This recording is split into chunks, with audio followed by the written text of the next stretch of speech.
Subscribe to the Horeb, do bell icon. நீங்கள் ஓரேபுக்கு வந்திருக்கிறீர்களா? Dear beloved, have you come to Mount Horeb? உங்களுடைய வாழ்க்கையிலே Horeb என்கிற அந்த தேவ பர்வதம் என்கிற அந்த தன்மைக்கு நீங்கள் கொண்டு வரப்பட்டு விட்டீர்களா?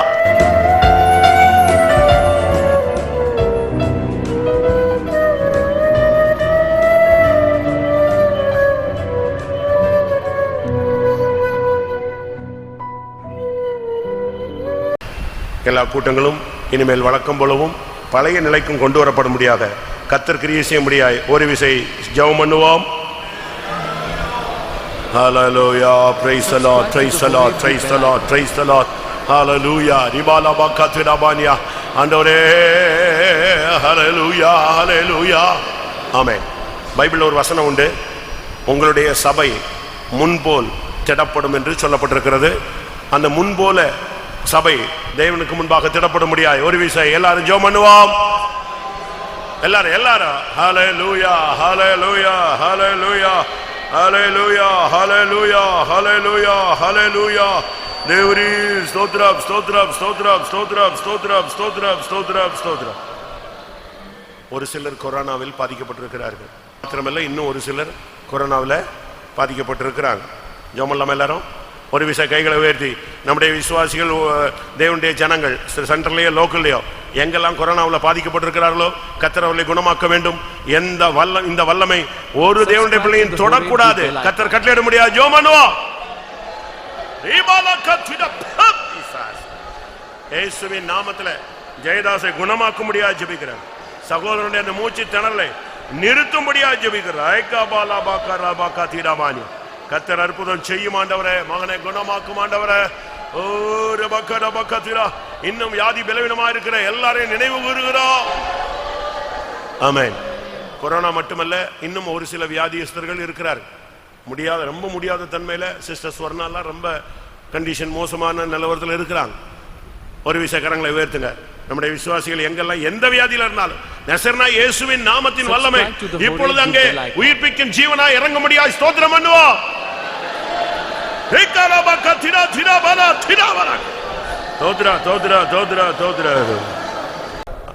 அடுத்ததாக இந்த கூட்டத்தில் கூட அநேகர் வியாதி பலவீனமாய் நீங்கள் வந்திருக்கிறீர்கள். Nextly, in this meeting and many have come with sicknesses and diseases. சிலர் மரணத்துக்கு ஏதுவான வியாதியினால் தாக்கப்பட்டவர்களாய் வந்திருக்கிறார்கள். And many those who are attacked by the sickness to death have come here.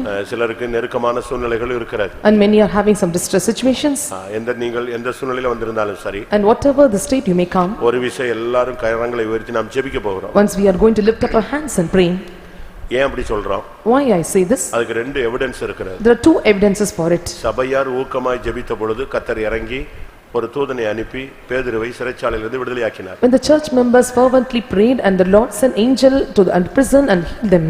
தேவ சந்நிதியிலே கூடி வந்த ஜனங்கள் ஜெபித்த பொழுது அங்கே சகரியாவுக்கு ஒரு அற்புதமான வாக்குத்தத்தம் கிடைத்தது. When the people found the presence of God and prayed fervently, and Zechariah received a wonderful promise. இங்க வந்திருக்கிற ஒருவருக்காக ஒருவர் ஜெபிக்க போகிறோம். And those who come here, we are going to pray for one another. வேதம் சொல்லுகிறது ஒருவர் பாரத்தை ஒருவர் சுமந்து கிறிஸ்துவின் பிரமாணத்தை நிறைவேற்றுங்கள். The Bible says, and just fulfill the law by taking the burden of one another.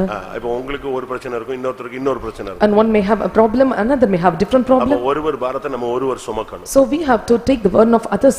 ஒரு 60 செகண்ட் ஜெபிக்கலாமா? 1 மினிட் ஜெபிக்கலாமா? For 1 minute, for 60 seconds, let us all pray. இந்த ஜெபத்தோட அந்த போராட்ட ஆவிகள் விழுந்து போன வல்லமைகள் எல்லாம் ஓடி போய்டும். With this prayer, all the spirit and power and all the powers will fall away. ஆமென். வந்திருக்கிற ஒவ்வொருவரையும் கர்த்தர் விசாரித்து பலப்படுத்தி சுகப்படுத்தி ஆரோக்கியப்படுத்த முடியாய், அற்புதம் செய்ய முடியாய். எல்லாரும் போராடுவோம். கர்த்தாவே, உம்முடைய நாமத்திலே ஜெபிக்கிறோம் சுவாமி. சத்ருவின் சகல வல்லமைகளும் முறியடிக்கப்படும். வந்திருக்கிற ஊழியர்கள், விசுவாசிகள், தேவனுடைய பிள்ளைகள், புதிய ஆத்துமாக்கள், எந்த சபையா இயேசுவின் நாமத்தினால குணமாக்கும். ஆண்டவரே, உம்முடைய வல்லமை விளங்கணும் சுவாமி, பிரத்யட்சமாய் விளங்கணும். நீர் ஜீவனுள்ள தேவன். ஹல்லேலூயா. இப்பொழுது உம்முடைய வல்லமை விளங்க பண்ணுவீராக. ஹல்லேலூயா. இயேசுவின் வல்லமை, உயிர்த்தெழுதலின் வல்லமை, குணமாக்கும் வல்லமை, சத்ருவின் வல்லமையை முறியடிக்கும் சக்தி. ரீமானா சக்துடா துடா ஜீசஸ். ரிபாலா பக்கரா பக்கதிடா பக்கராபானியா. இயேசுவின் நாமத்திலே இப்பொழுது குணமாக்கும். மரண கட்டுகள் நீங்கட்டும், மரண கண்ணிகள் நீங்கட்டும். இயேசுவின் நாமத்தினால பிசாசு மனுஷ போராட்டங்கள் யுத்தங்கள் எல்லாம் முடிவுக்கு வரட்டும். In the name of Jesus. ஆமென். கர்த்தர் நம்முடைய ஜெபத்தை கேட்டார். அதற்காக ஸ்தோத்திரம் பண்ணுவோம்.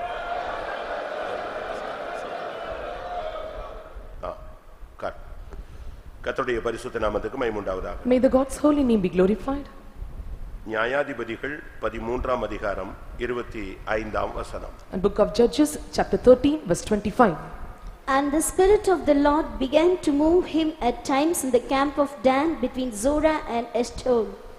அவன் சோராவுக்கும் எஸ்தாவோலுக்கும் நடுவிலுள்ள தானின் பாளையத்தில் இருக்கையில் கர்த்தருடைய ஆவியானவர் அவனை ஏவ துவக்கினார். கர்த்தருடைய பரிசுத்த நாமத்துக்கு மகிமை உண்டாவதாக. May the God's holy name be glorified. இங்கே ஒரு தேவனுடைய மனிதனை ஆவியானவர் ஏவ துவக்குகிற ஒரு அனுபவத்தை இப்பொழுது நாம் வாசிக்க கேட்டோம். And here we have read the experience where the man of God was urged by the Spirit of the Lord. பரிசுத்த ஆவியினால் ஏவப்பட்ட ஒரு மனிதன்.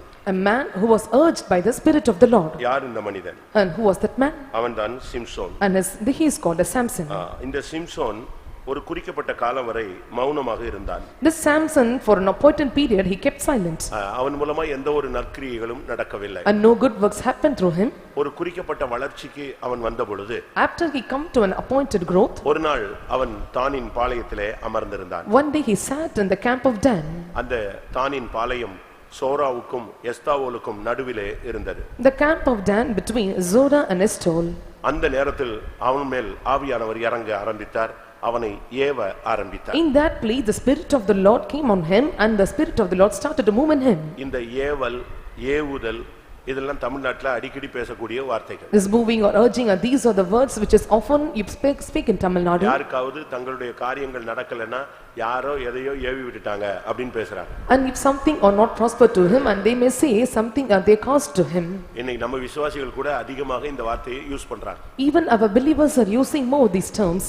அது ஒரு சில காரியங்கள்ல உண்மையாக இருக்கிறது. In some of the incident it is true. ஆனா எல்லாத்தையுமே நம்ம உண்மையா நினைச்சிட்டு நாம தூங்காம இருக்க வேண்டிய அவசியம் கிடையாது. But we should not think about this true in all the matters and we have to believe in this. முதலாவது நமக்குள்ள இருக்கிறவர் பெரியவர்ங்கற நம்பிக்கை நமக்கு வரணும். First of all we must have the confidence or hope that one who is in us is greater. மற்ற சக்திகள் எல்லாம் கீழ்ப்படிந்த சக்திகள் தான்ங்கறதை நீங்க உணர வேண்டும். And another thing you must feel all the other powers are subjected to us. இந்த சிம்சோன் ஒரு குறிக்கப்பட்ட இடத்தில் இருந்த பொழுது ஆவியானவர் அவனை ஏவ துவக்கினார். This Samson when he was in appointed place the Spirit of God started to move in him. இன்றைக்கு மெசேஜ் ஆவியின் ஏவுதல். And today's message the Spirit of God's urging or moving. பரிசுத்த ஆவியானவர் ஒரு மனிதனை ஏவினால் அவன் வாழ்வு எப்படி அமையும்? If the Spirit of the Lord started to or began to move in a person's life and how his life would be. உன்னை யார் ஏவுகிறார் என்பதை நீ இப்பொழுது நிதானிக்க வேண்டியது அவசியம். It is very needed for you to analyze and who is urging or moving in you. Samson ஒரு சாதாரணமான ஆள் கிடையாது. Samson is not a normal person. பிரதிஷ்டையிலே பிறந்தவன். He was born in consecration. பிரதிஷ்டையிலே வளர்ந்தவன். He was grown in consecration. பிரதிஷ்டையிலே பலனடைந்தவன். And he was strengthened in consecration. பிரதிஷ்டையிலேயே சத்துருவை கலங்கடித்தவன். And he troubled enemies in consecration. பிரதிஷ்டையை இழந்த சூழ்நிலை வந்தது மறுபடி புதுப்பித்து தன்னுடைய ஓட்டத்தை ஜெயமாய் முடித்தவன். And he came to the state of losing his consecration. Once again he renewed his consecration and in his race victoriously. Samson என்று சொன்னால் சூரிய ஒளி என்று அர்த்தம். And Samson means it is a rays of the sun. நம்முடைய சூரியன் நீதியின் சூரியன் ஆண்டவராகிய இயேசு. Our righteousness is the son of righteousness is our Lord Jesus Christ. அந்த வெளிச்சத்தை பிரதிபலிக்கிற தேவனுடைய ஜனம்தான் நாம். We are the people of God who reflect the light of God. அப்ப நாம் இன்றைக்கு தேவனுடைய வல்லமையை பிரதிபலிக்கும்படியாக நாம் ஏற்படுத்தப்பட்டவர்கள். And we are appointed to reflect the power of God. அவருடைய வார்த்தையை to his words, அவருடைய வல்லமையை, his power, அவருடைய மகிமையை, and his glory, அவருடைய ஜீவியத்தை, and his life, அவருடைய சுபாவத்தை, and his character, அவருடைய மேன்மையை, his greatness. இவைகளை நாம் பிரதிபலிக்கும்படியாக ஒளியாக அந்த நீதியின் சூரியனுடைய ஒளியாக சூரிய காந்தியாக நாம் நியமிக்கப்பட்டிருக்கிறோம். And we are appointed as the sunlight or the sun rays to reflect unto others. சூரியனுடைய கதிர்கள் நாம். We are the rays of sun. அவர் சூரியனாக இருக்கும் பொழுது when he was the sun, அந்த வெளிச்சத்தை பிரதிபலிக்கும்படியாக தேவனால ஏற்படுத்தப்பட்டவர்கள் தான் இங்க இருக்கிற ஒவ்வொரு தேவனுடைய பிள்ளைகள். And every people of God were appointed to reflect those rays. நீ எப்பொழுது உன்னை ஆவியானவர் ஏவ துவங்குவார். And when the Spirit of God began to move or urge you, எந்த இடத்துல இருந்தாலும் கர்த்தர் உன்னை ஏவ மாட்டாரு. நீ தானின் பாளையத்துல இருந்தா உன்னை ஏவுவார். when you are found in any other place, he will not urge you, but when you are found in the camp of Dan, he will start to move with you. 12 பாளையங்கள் இருந்தது. And there were 12 camps. அந்த 12 பாளையத்துல தானின் பாளையத்தில் இருந்ததான இந்த மனிதனை ஆவியானவர் ஏவினார். Among the 12 camps, and one was found in the camp of Dan, the Spirit of God began to move. தயவு செய்து இந்த மெசேஜை நீங்க நல்லா கவனிங்க. And I ask you to hearken this message properly. நம்ம கீனா நீங்க அப்சர்வ் பண்ணணும். And you must observe very keenly. நீங்க கீனா அப்சர்வ் பண்ணலனா உங்களுக்கு லைஃப்ல நீங்க போகும் பொழுது இது உங்களுக்கு யூஸ் இல்லாம போகும். If you observe not keenly, when you return, it will not be used in your life. கிறிஸ்தவ வாழ்வில பெந்தேகோஸ்தே வாழ்க்கையில ஆவிக்குரிய வாழ்க்கையில ஆவியில ஏவப்படுகிற ஒரு அனுபவம் ஒன்னு இருக்கு. In Christian life, in Pentecostal life, in spiritual life, there is an experience of being urged by Spirit. ஆவியில ஏவப்படுகிறவர்களும் ஆவியில நடத்தப்படுகிறவர்களும் ஆவியில கட்டுண்டவர்கள் மட்டும்தான் சீயோன் எருசலேம் போய் சேர முடியும். They that are urged by Spirit, they that are led by Spirit, and they that are bound by Spirit can reach into Zion and New Jerusalem. அபிஷேகம் பெற்று ஆவியானவருடைய ஒரு அர்ஜி இல்லாத ஒரு மனுஷன் அவன் தேவனால் நடத்தப்படாதவன். Those who are anointed, if they do not have the urging of Spirit, and he was not led by the Spirit of the Lord. அந்த ஏவுதல் என்பது இந்த ஆராதனையில கூட உனக்குள்ள வரும். That urging even may come during the time of worship.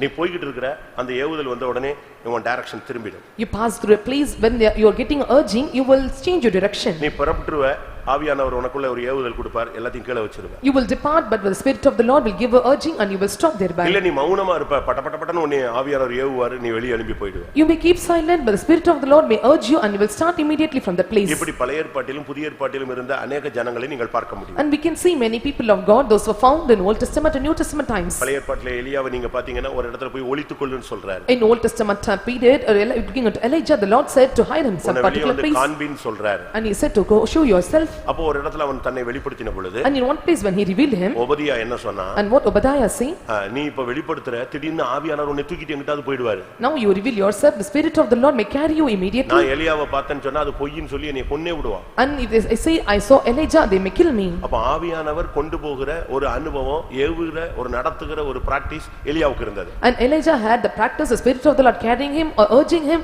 or taking him in such practice. புதிய ஏற்பாட்டில அத பிலிப்பில நீங்க பார்க்கலாம். And you can see the same incident in ஒரு நாள் Philippi. வீட்ல பிள்ளைகளோட அவன் உட்கார்ந்திருந்த பொழுது, one day when he was sad with his children, ஆண்டவர் சொல்றாரு, நீ தெற்கு முகமாக வனாந்தர முகமாக போ, காசாவுக்கு போகிற வழியாக உடனே புறப்பட்டு போனாரு. அப்படியே குடும்பத்தை விட்டு வெளியே போய்ட்டான். And he said immediately to depart to the direction towards south, the wilderness to Gaza.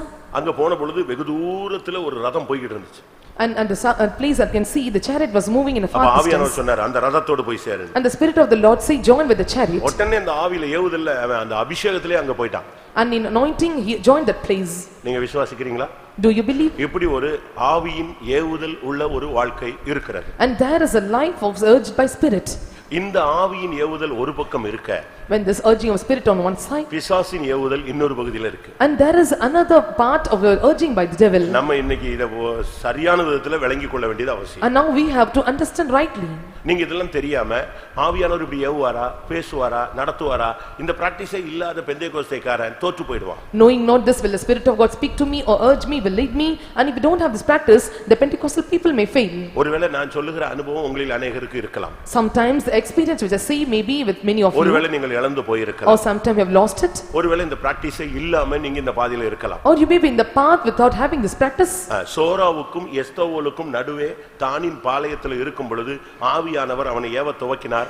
அதுக்கு பிறகுதான் அவன் லைஃப் பைபிள்ல எழுதப்படுகிறது. When he was in the camp of Dan between Zorah and Eshtaol, and the Spirit of God started to move in him, and then after life started. அப்படினா என்ன அர்த்தம்? What does it mean? எப்பொழுது ஆவியினால் ஒருவன் ஏவப்படுகிறானோ அதுக்கு பிறகுதான் அவன் life history பரலோகத்துல கிளியர் ஆகுது. When a man is started by urging by the Spirit of God, and his life history will start in heaven. அது வரைக்கும் ஒரு சாதாரண மெம்பர் தான். Until then he was an ordinary person. அபிஷேகத்துல ஏவப்பட்டு எப்போ அவனை கரங்கள் எடுக்கறாரோ அதுக்கு பிறகுதான் அவனுடைய வாழ்க்கையினுடைய எல்லா மேன்மைகளும் வேதத்துல எழுதப்பட்டது. When he was urged by the Spirit, when the Lord is taking him in hands, and all the greatness of the scripture will be written in him. நீ இருக்க வேண்டிய இடம் தானின் பாளையம். The place where you should be is the camp of Dan. தானை பற்றி தகப்பன் என்ன சொல்லுகிறான்? And what the father says about Dan. தானை பற்றி ஊழியன் என்ன சொல்லுகிறான்? And what the servant says about Dan. ஆதியாகமம் 49:17 பார்க்கும் பொழுது, when we look into book of Genesis chapter 49 verse 7, அங்கே தானை குறித்து சொல்லி இருக்கிறது, அவன் சர்ப்பம் என்று சொல்லப்பட்டிருக்கிறான். and it is said about Dan, and he is a serpent. அவன் ஒரு விரியனை போல இருக்கிறான் என்று சொல்லி. And it is said that he is like a viper. அது என்ன, ஒரு விசுவாசி ஒரு ஊழியன் எப்படி பாம்பை போல இருக்க முடியும்? And how the servant of God or a believer can be like a serpent. பாம்புன்னு சொன்ன உடனே நமக்கு பிசாசு தான் ஞாபகத்துல வரும். And when we think about serpent, immediately devil comes into our mind. ஆனா பாம்புக்கு ஒரு விசேஷித்த ஒரு தகுதி இருக்கிறது. But this serpent is having the special nature. அது என்ன? What is it? பயங்கர வினா உள்ளது. And it is so wise. அதனால தான் இயேசு சொன்னாரு, நீங்கள் புறாவை போல கபடற்றவர்களா இருங்கள், அதே நேரத்தில் சொல்லுங்க, சர்ப்பத்தை போல வினா உள்ளவர்களா இருங்க. So Jesus said, be harmless as doves and be wise as serpents. தரையில இருந்தா கூட நம்ம தரையில நடந்து வர்ற அந்த சத்தத்தை புரிஞ்சுக்கிட்டாலே உஷாராயிடும். Even it is on the floor, when hearing our noise, it will become so student. நம்ம விசுவாசிகள் கபடற்றவர்களா இருக்காங்க, ஆனா பிசினஸ்ல அவங்க வினா உள்ளவர்களா இல்ல. Our believers are harmless, but in business and they also not wise. ஜனங்கள்ட்ட பழகுற விஷயத்துல கபடற்றவர்களா இருக்காங்க, ஆனா வினாவா கவனமா அவங்களால பழக தெரியல. And the place when they are mingling with the people and they are harmless, but they don't have the wise nature to be with the people. இன்னைக்கு நம்முடைய விசுவாசிகள் பல கன்னிகள்ல சிக்கிக்கொள்றதுக்கு காரணம் அந்த வினா உள்ள தன்மை, அந்த உஷாரான தன்மை, ஜாக்கிரதை தன்மை அநேகருக்குள்ள இல்ல. The reason for the many of the believers not to be for falling into snare of the demons is that and they were not shrewd and they were not having this wiseness. ஆனா தான் ரொம்ப வினாவா இருப்பான். But Dan is so wise. ரொம்ப உஷாரா இருப்பான். And he will be very shrewd. மற்ற 12 பிள்ளைகள்ல 13 பிள்ளைகள்ல தான் யாரு ரொம்ப ஷார்ப்பான ஆளு. Comparing to all the 13 children, and Dan is so shrewd.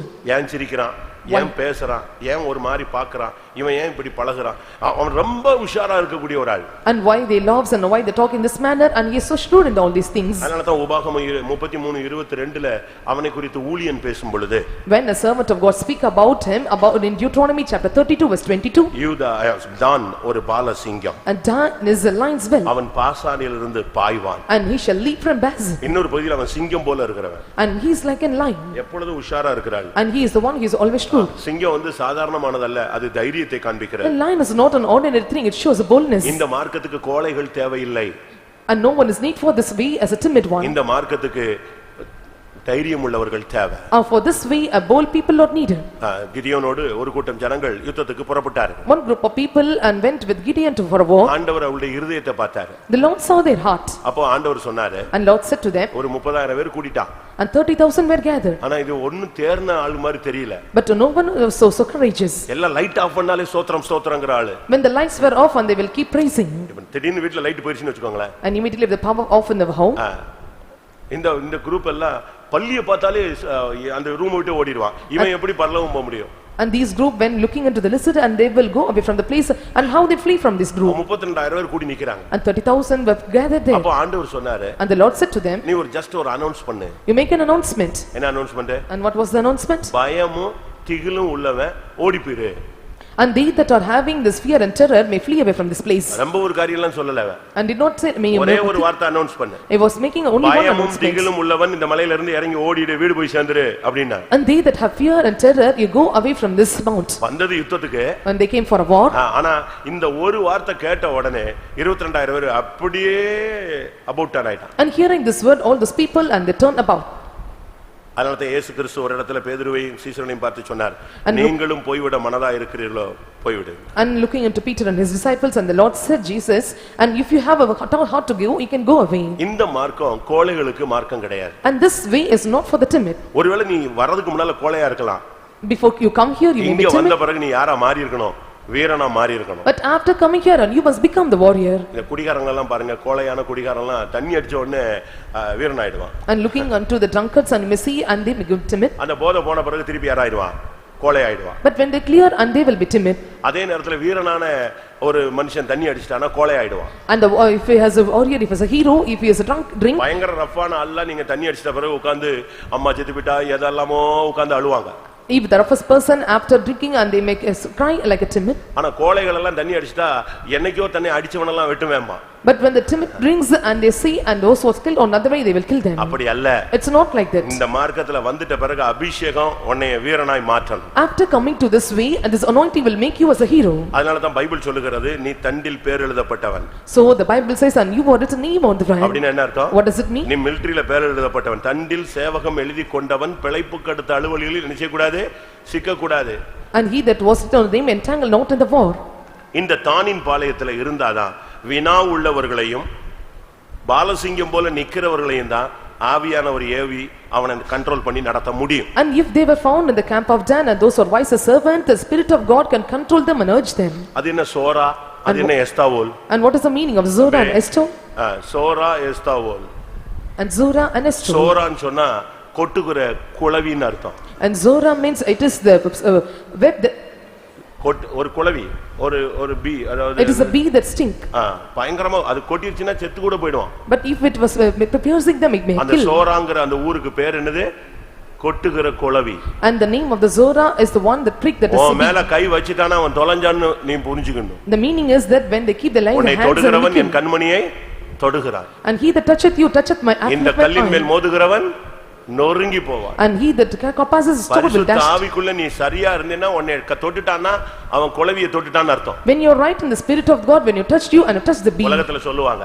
In the world they used to ஒரு say. சிலரை தொட்ட உடனே சொல்லுவாங்க தேன் கூட்ட தொட்டுட்டான் இனிமே அவனுக்கு என்னது பிடிச்சிருச்சுன்னு சொல்லுவான். And when they touch some people and they touch the honeycomb and they may be killed. அதுபோல Likewise. நீ ஒரு குளவி. And you are a bee. கொட்டுகிற குளவி. And you are a bee that is stinging. நீ கொட்ட வேண்டாம், நீ உன்னை தொட்டுட்டானாலே முடிஞ்சு போச்சு அவனுக்கு. And if they touched you, everything was over. அந்த மாதிரி தேவனுடைய பிள்ளைகள் உங்களை குறித்து ஒரு நிச்சயம் உள்ளவர்களாக இருக்கணும். And you, the people of God, must have the assurance.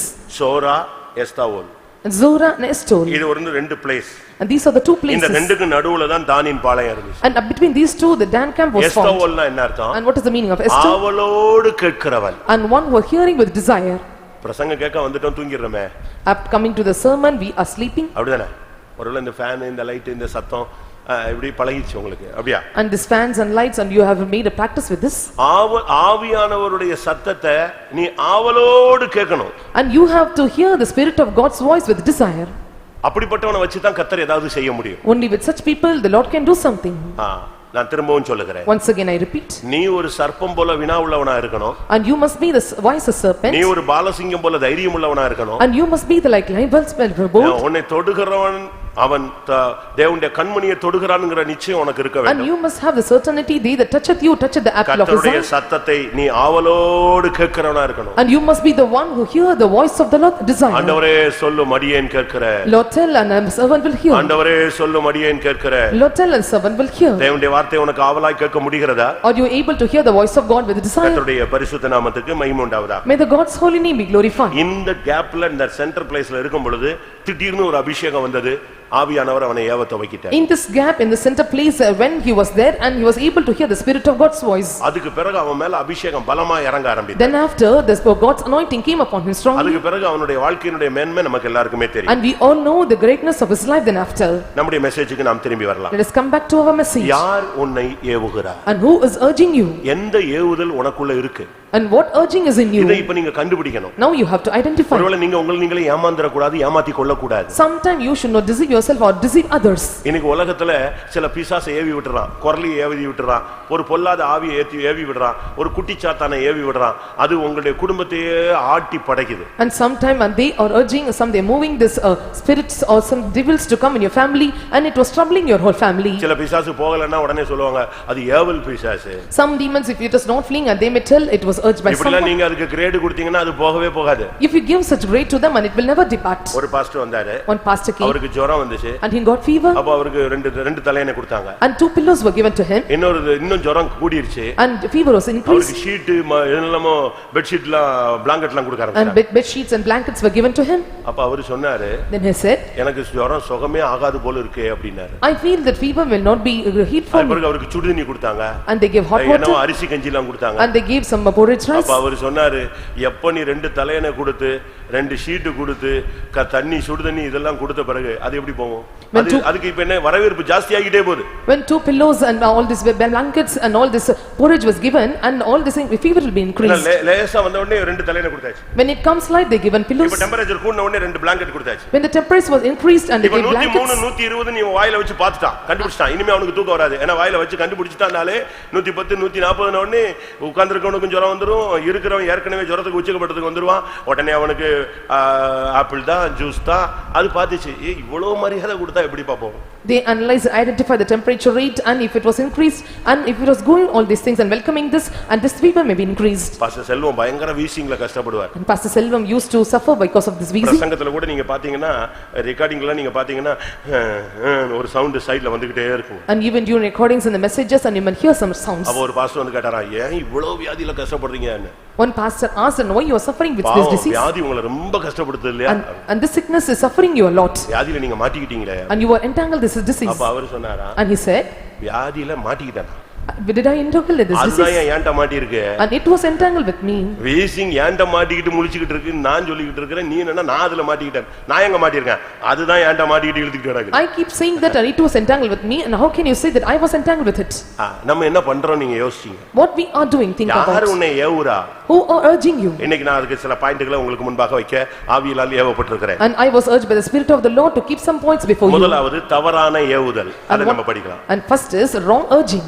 அடுத்து தேவனுடைய ஏவுதல் என்ன? And second, what is the urging of the Lord? நீங்க பாட்டுக்கு உட்கார்ந்துகிட்டு திருப்பி எங்கயாவது மாட்டிக்கிட்டு அவன் ஏவிட்டான் இவன் ஏவிட்டான் எல்லாம் வந்து உள்ள உட்கார்ந்துக்கோ. And sitting here you are telling wrongly that he urged me and everything go wrong with you. நீ அபிஷேகம் பெற்றிருக்கலாம். You may be God anointed. ஆனால் யாருடைய ஏவுதல் உனக்கு இருக்கிறது? But whose urging is with you? நீ ராஜாவா இருக்கலாம். You may be a king. யாருடைய ஏவுதல் உனக்கு இருக்கு? Whose urging is with you? இத நீ இன்னைக்கு தெளிவா நீ புரிஞ்சிக்கணும். Today you have to understand very நீ clearly. வேறபாரகனா இருக்கலாம். And you may be the பரிசேயனா இருக்கலாம். You may be the scribe or பிரதான Pharisee. ஆசாரியனா Or இருக்கலாம். you may be the high priest. உனக்குள்ள இருக்கிற ஏவுதல் என்ன? And what is the urging in you? ஒரு சிலர் தான் செய்யறது இல்ல இன்னொருத்தனை ஏவி விட்டுருவான். And some they will not do but make others to do இவன் it. பாட்டுக்கு அமைதியா இருப்பான். And they keep silent. ஆனா கிளப்பி விட்டது யாரு? But who have troubled them? இவன் தான் அதனுடைய மூலகர்த்தாவா இருப்பான். And he will be the key matter. ஆனா இவன் அந்த இடத்தை விட்டு எஸ்கேப் ஆகி போய்டுவான். But he will escape from the place. இப்படி ஒரு சிலருக்கு சில கிஃப்ட் இருக்கு. And some are having such gifts. ஏன் விசுவாசிகளே இருக்காங்க ஊழியக்காரங்களே இப்படி இருக்காங்க. யாரையாவது ஒருத்தனை லேசா கிளப்பி விட்டுருவான். அவன் தலகால் தெரியாம ஆடிக்கிட்டு இருப்பான். இவன் வீட்டுக்கு போய் சேர்ந்துருவான். And they may induce others even if they believe in the servants of God and they will flee away to home. கவனம். Be careful. உன்னை யார் ஏவுகிறது? And who are urging you? 1 நாளாகமம் 21:1 பார்க்கும் பொழுது When we look into 1 Chronicles chapter 21 verse 1, அங்கே ஒரு அபிஷேகம் பெற்ற மனிதன் யாரால் ஏவப்பட்டான்? an anointed person and how he was urged. சாத்தான் இஸ்ரவேலுக்கு விரோதமாய் எழும்பி இஸ்ரவேலை தொகையிடுவதற்கு தாவீதை ஏவி விட்டது. தாவீதை சாத்தான் ஏவி விட்டது. And this Satan provoked David. ஒரு அபிஷேகம் பெற்ற மனுஷனை யார் ஏவி கண்ட்ரோல் பண்றான்னு பாருங்க. And see the anointed person and who is controlling by provoking him. இதை 2 சாமுவேல் 24:1 நீங்கள் பார்க்கலாம். And you can see in 2 Samuel chapter 24 verse 1. சாத்தான் என்ன ஏவுதல் கொடுத்தான்? And what urging is given by Satan? ஜனத்தை எண்ணும்படியான ஒரு ஏவுதல். And he gave urging to count the people. ராஜ்யம் ஸ்திரப்பட்டுருச்சு. And the throne was established. ராஜ்யம் ஸ்திரப்பட்டு விட்டது. And his kingdom was established. இப்போ ஒரு யுத்தம் இல்ல. Now there was no more war. ஒரு பிரச்சனையும் இல்ல. No more problems. நல்ல அரசாட்சி போயிட்டு இருக்கு. And the emperor was going in a proper way. திடீர்னு சாத்தான் மெல்ல வந்தான். And Satan entered the place. வந்து தாவீதுக்குள்ள புகுந்தான். And it entered into David. இவ்வளவு ஜனம் இருக்கு. எவ்வளவு ஜனம் இருக்குன்னு எண்ணி பாரு. And these many people are there and number them. நம்ம ஆளுங்க கூட சிலர் பணத்தை வந்து 3 ட்ரிப் எண்ணுவான். திருப்பி 2 நாள் கழிச்சு திருப்பி எண்ணுவான். அப்படிலாம் நீங்க எண்றத ஆளுங்க எல்லாம் பாத்துக்கலாம். And you can see some of the people and they will count the money for 2 days and then after 2 days. ஒரு நாள் திடீரென்று தாவீதுக்குள்ள ஒரு யோசனை வந்துச்சு. ஜனத்தெல்லாம் எண்ணணும். And he had a thought to count the people. அது அவனுக்குள்ள வந்தது அல்ல. சாத்தான் அவனை ஏவி விட்டான் பைபிள் சொல்லுகிறது. The Bible says it did not come suddenly to him and the Satan provoked him. ஒரு பாவியத்தான் சாத்தான் ஏவுவான்னு நீங்க நினைக்க கூடாது. அபிஷேகம் பண்ணப்பட்ட மனிதர்களும் ஏவுதலை விளங்கிக் கொண்டு அந்த வல்லமையை கடிந்து கொள்ளாவிட்டால் அந்த ஏவுதலுக்கு நீ அடிமைப்பட்டு போய் விடுவாய். And don't think only the sinner will be provoked, even the anointed people when they were not bound to it and when they are not able to analyze it and they will bound into it and they will come under this cover. இந்த ஏவுதலுடைய ரகசியம் என்ன? And what is the purpose of this urging? பிரமாணத்தை மீற வைப்பது. And it make them to transgress the law. பைபிள்ல ஒரு பிரமாணம் இருக்கு. And there is a law ஜனத்தை எண்ணலாம். to number the people. But ஜனத்தை எண்றதுக்கு முன்னால ஜனத்துக்காக ஒரு பிராயச்சித்த ஒரு பலி செலுத்தணும். Before numbering the people and they must make a sacrifice or atonement of sacrifice. அதுக்கு பிறகு தான் ஜனத்தை எண்ணலாம். And then after they can make a sacrifice. அதுக்கு ஒரு ஜாமீன் கொடுத்த மாதிரி ஒரு ஷூரிட்டி கொடுக்கணும். அதுக்கு பிறகு தான் எண்ணணும். And like they must give the surety, then after they must make this counting. யாத்திராகமம் 30ஆம் அதிகாரம் 12ஆம் வசனத்துல இந்த பிரமாணம் சொல்லப்பட்டிருக்கிறது. This law was mentioned in book of Exodus chapter 30 verse 12. ஜனத்தை ஒருவன் எண்ண வேண்டுமானால் if you have to count, you make a number of the people. அதுக்கு அவன் செய்ய வேண்டிய சில பிரமாணங்கள் இருக்கிறது. And there are some of the laws that he must do for it. அதுக்கு பிறகு தான் அவன் எண்ணணும். Only then after he must make this numbering. இந்த பட்சத்துல அவன் ஜனங்களை மீட்கும் பொருளை கொடுக்காத விட்டால் ஜனங்கள் அழிந்து போவார்கள். If not so, if he was not giving the ransom, and the people may be destroyed. ஆனா இங்க என்ன பண்ணிட்டான்? ஒரு மீட்கும் பொருளும் கொடுக்கல, ஜனத்தை எண்ணிட்டான். He gave no ransom, but he numbered the people. ஆனா நடந்தது என்ன? Then what happened? அன்னைக்கு ஒரு கூட்டம் ஜனங்கள் செத்து போனார்கள். One group of people were destroyed in that அப்ப இந்த ஏவுதல்னால உனக்கு கிடைச்ச நஷ்டம் என்னன்னா ஒரு பெரும் திரள் கூட்டம் ஜனங்கள் அழிவை சந்தித்தார்கள். Because of this provoking or urging, and what happened to them, and one multitude of people or group of people were countless. சாத்தான் திடீர்னு உன்னை ஏவுவான். And even sometime the Satan may urge you suddenly. இந்த சின்ன ஏவுதல்ல முடிவு என்ன தெரியுமா? 70,000 பேர் செத்தாங்க. In the small provoking, at last 70,000 people were destroyed. இரண்டாம் சாமுவேல் 26:15 நீங்க இத பார்க்க முடியும். You can see in book of 2 Samuel chapter 26 verse 15. இரண்டு சாமுவேல் 24:15 நீங்க இத பார்க்க முடியும். And 2 Samuel chapter 24 verse 15. அப்ப என்ன எழுதி இருக்கிறது? And what it is said there? ஒரு நிமிடத்துல இல்லாவிட்டால் அந்த ஒரு பிரமாணத்தை மீறினதுனால 75,000 பேரை தாவீது சாக கொடுத்தான். He transgressed in a single minute a single law, so at 70,000 people were destroyed. இன்னைக்கு ஏன் இந்த மெசேஜ் கொடுக்கறோம்னு சொன்னா ஒரு சின்ன ஏவுதலுக்கு நீ இடம் கொடுத்து நீ டைவர்ட் ஆயிட்டினா ஒரு பெரிய இழப்பு உனக்கு வந்துரும். Why I gave this message today, that even if you are giving room for the small provoking, and you will be destroyed. ஆனா தாவீதுட்ட போய் யோவாப் கொஞ்சம் லேசா சொல்லி பார்த்தான். And David was told to Joab. ஏன் என்னனோ? And why to count? தேவையில்லையே. No need. நான் சொல்றேன் நீ என்ன? And he said, I say you number the people. Bible சொல்லுகிறது தாவீதின் வார்த்தை மேற்கொண்டது. The Bible says the words of David prevailed over. அப்ப என்ன அர்த்தம்? Then what mean? 2 சாமுவேல் 24:4 பார்க்கும் பொழுது தாவீது சொன்ன வார்த்தை பலத்தது. And in book of 2 Samuel chapter 24 verse 4 we can see the words of the David. அந்த இடத்துல கூட பிசாசின் ஏவுதலை தடுக்கிறதுக்கு தெய்வம் ஒரு ஏவுதல் கொடுக்கிறார். Even to hinder the words of the devil and the Satan, the Lord is giving his words. வேண்டாம். No need. பிரமாணத்தை மீறுற. And you are transgressing the law. வசனத்தை நீ ஓவர்டேக் பண்ற. You are overtaking the words. ஆவியானவர் அங்கேயும் ஒரு ஆளை வச்சு பிரேக் அடிக்கிறார். Even the spirit of the Lord is breaking there by giving the people. ஆனா இங்க சாத்தானின் ஏவுதல் ஸ்ட்ராங் ஆயிடுச்சு. But the urging or provoking of Satan was made strong. அதுக்கு பிறகு அடி விழுந்த பிறகுதான் இவனுக்கு தெளிவு வந்தது. The reason is after getting beating and he got that clearness. ஆண்டவரே போய் சொல்றான், ஆண்டவரே நான் தான் தப்பு பண்ணேன் என்னை அடிங்கங்கறான். And he said unto God, I made mistake, you sleep. ஆனா அதுக்கு முன்னால 75,000 பேர் செத்து போனார்கள். Before that and 70,000 people were அருமையான dead. சகோதரனே சகோதரியே, Dear beloved sister and ஒரு brother, தவறான ஏவுதலுக்கு நீ உன்னுடைய குடும்பத்துல உன்னுடைய வீட்டுல உன்னுடைய வாழ்க்கையில உன்னுடைய வேலையில உன்னுடைய தொழில்ல நீ இடம் கொடுத்ததினால் சாத்தானுடைய ஏவுதலுக்கு இடம் கொடுத்ததினால் கடந்த காலத்திலே நீ பல காரியங்களை நஷ்டத்தை சந்தித்திருக்கிறாய். In your family, in your life, in your house and in your business, in your job, and you have given room for the Satan's provoking, and so you have countless of many things. அப்போஸ்தலர் 16ஆம் அதிகாரம் 16ஆம் வசனத்தை பார்க்கும் பொழுது When we look into the book of Acts chapter 16 verse 16, அங்க என்ன சொல்லப்பட்டிருக்கிறது? what it is said there? அப்போஸ்தலனாகிய பவுல் கடந்து போகும் பொழுது டெய்லி ஒரு பெண் அவனை பார்த்த உடனே கத்த ஆரம்பிச்சிருவா. And when Apostle Paul was moving the place and when a woman was looking into him, he started to shout. என்ன கத்துவா? And what she will shout? அவன் கிராஸ் பண்ணிட்டாலே இவளுக்குள்ள ஆவி வந்துரும். And when he was crossing, and the spirit will come in her. அவளுக்குள்ள இருக்கிற ஆவி என்ன ஆவி? And what is the spirit in her? குறி சொல்ல ஏவுகிற ஆவி. And it is the spirit to kill walking. அந்த ஆவி அவளுக்குள்ள இருக்கிறதுனால And this spirit was in her. அவன் கிராஸ் பண்ணும்போதெல்லாம் ஒரு வார்த்தை சொல்லுவா. And when he was crossing, he will utter a word. இந்த மனுஷன் உன்னதமான தேவனுடைய ஊழியக்காரன். And this servant of God is of a most high God. இவர்கள் ரட்சிப்பின் வழியை நமக்கு அறிவிக்கிறவர்கள். And they say, show unto us a way of salvation. Daily cross பண்ணும்போது சொல்ற வார்த்தை என்னது?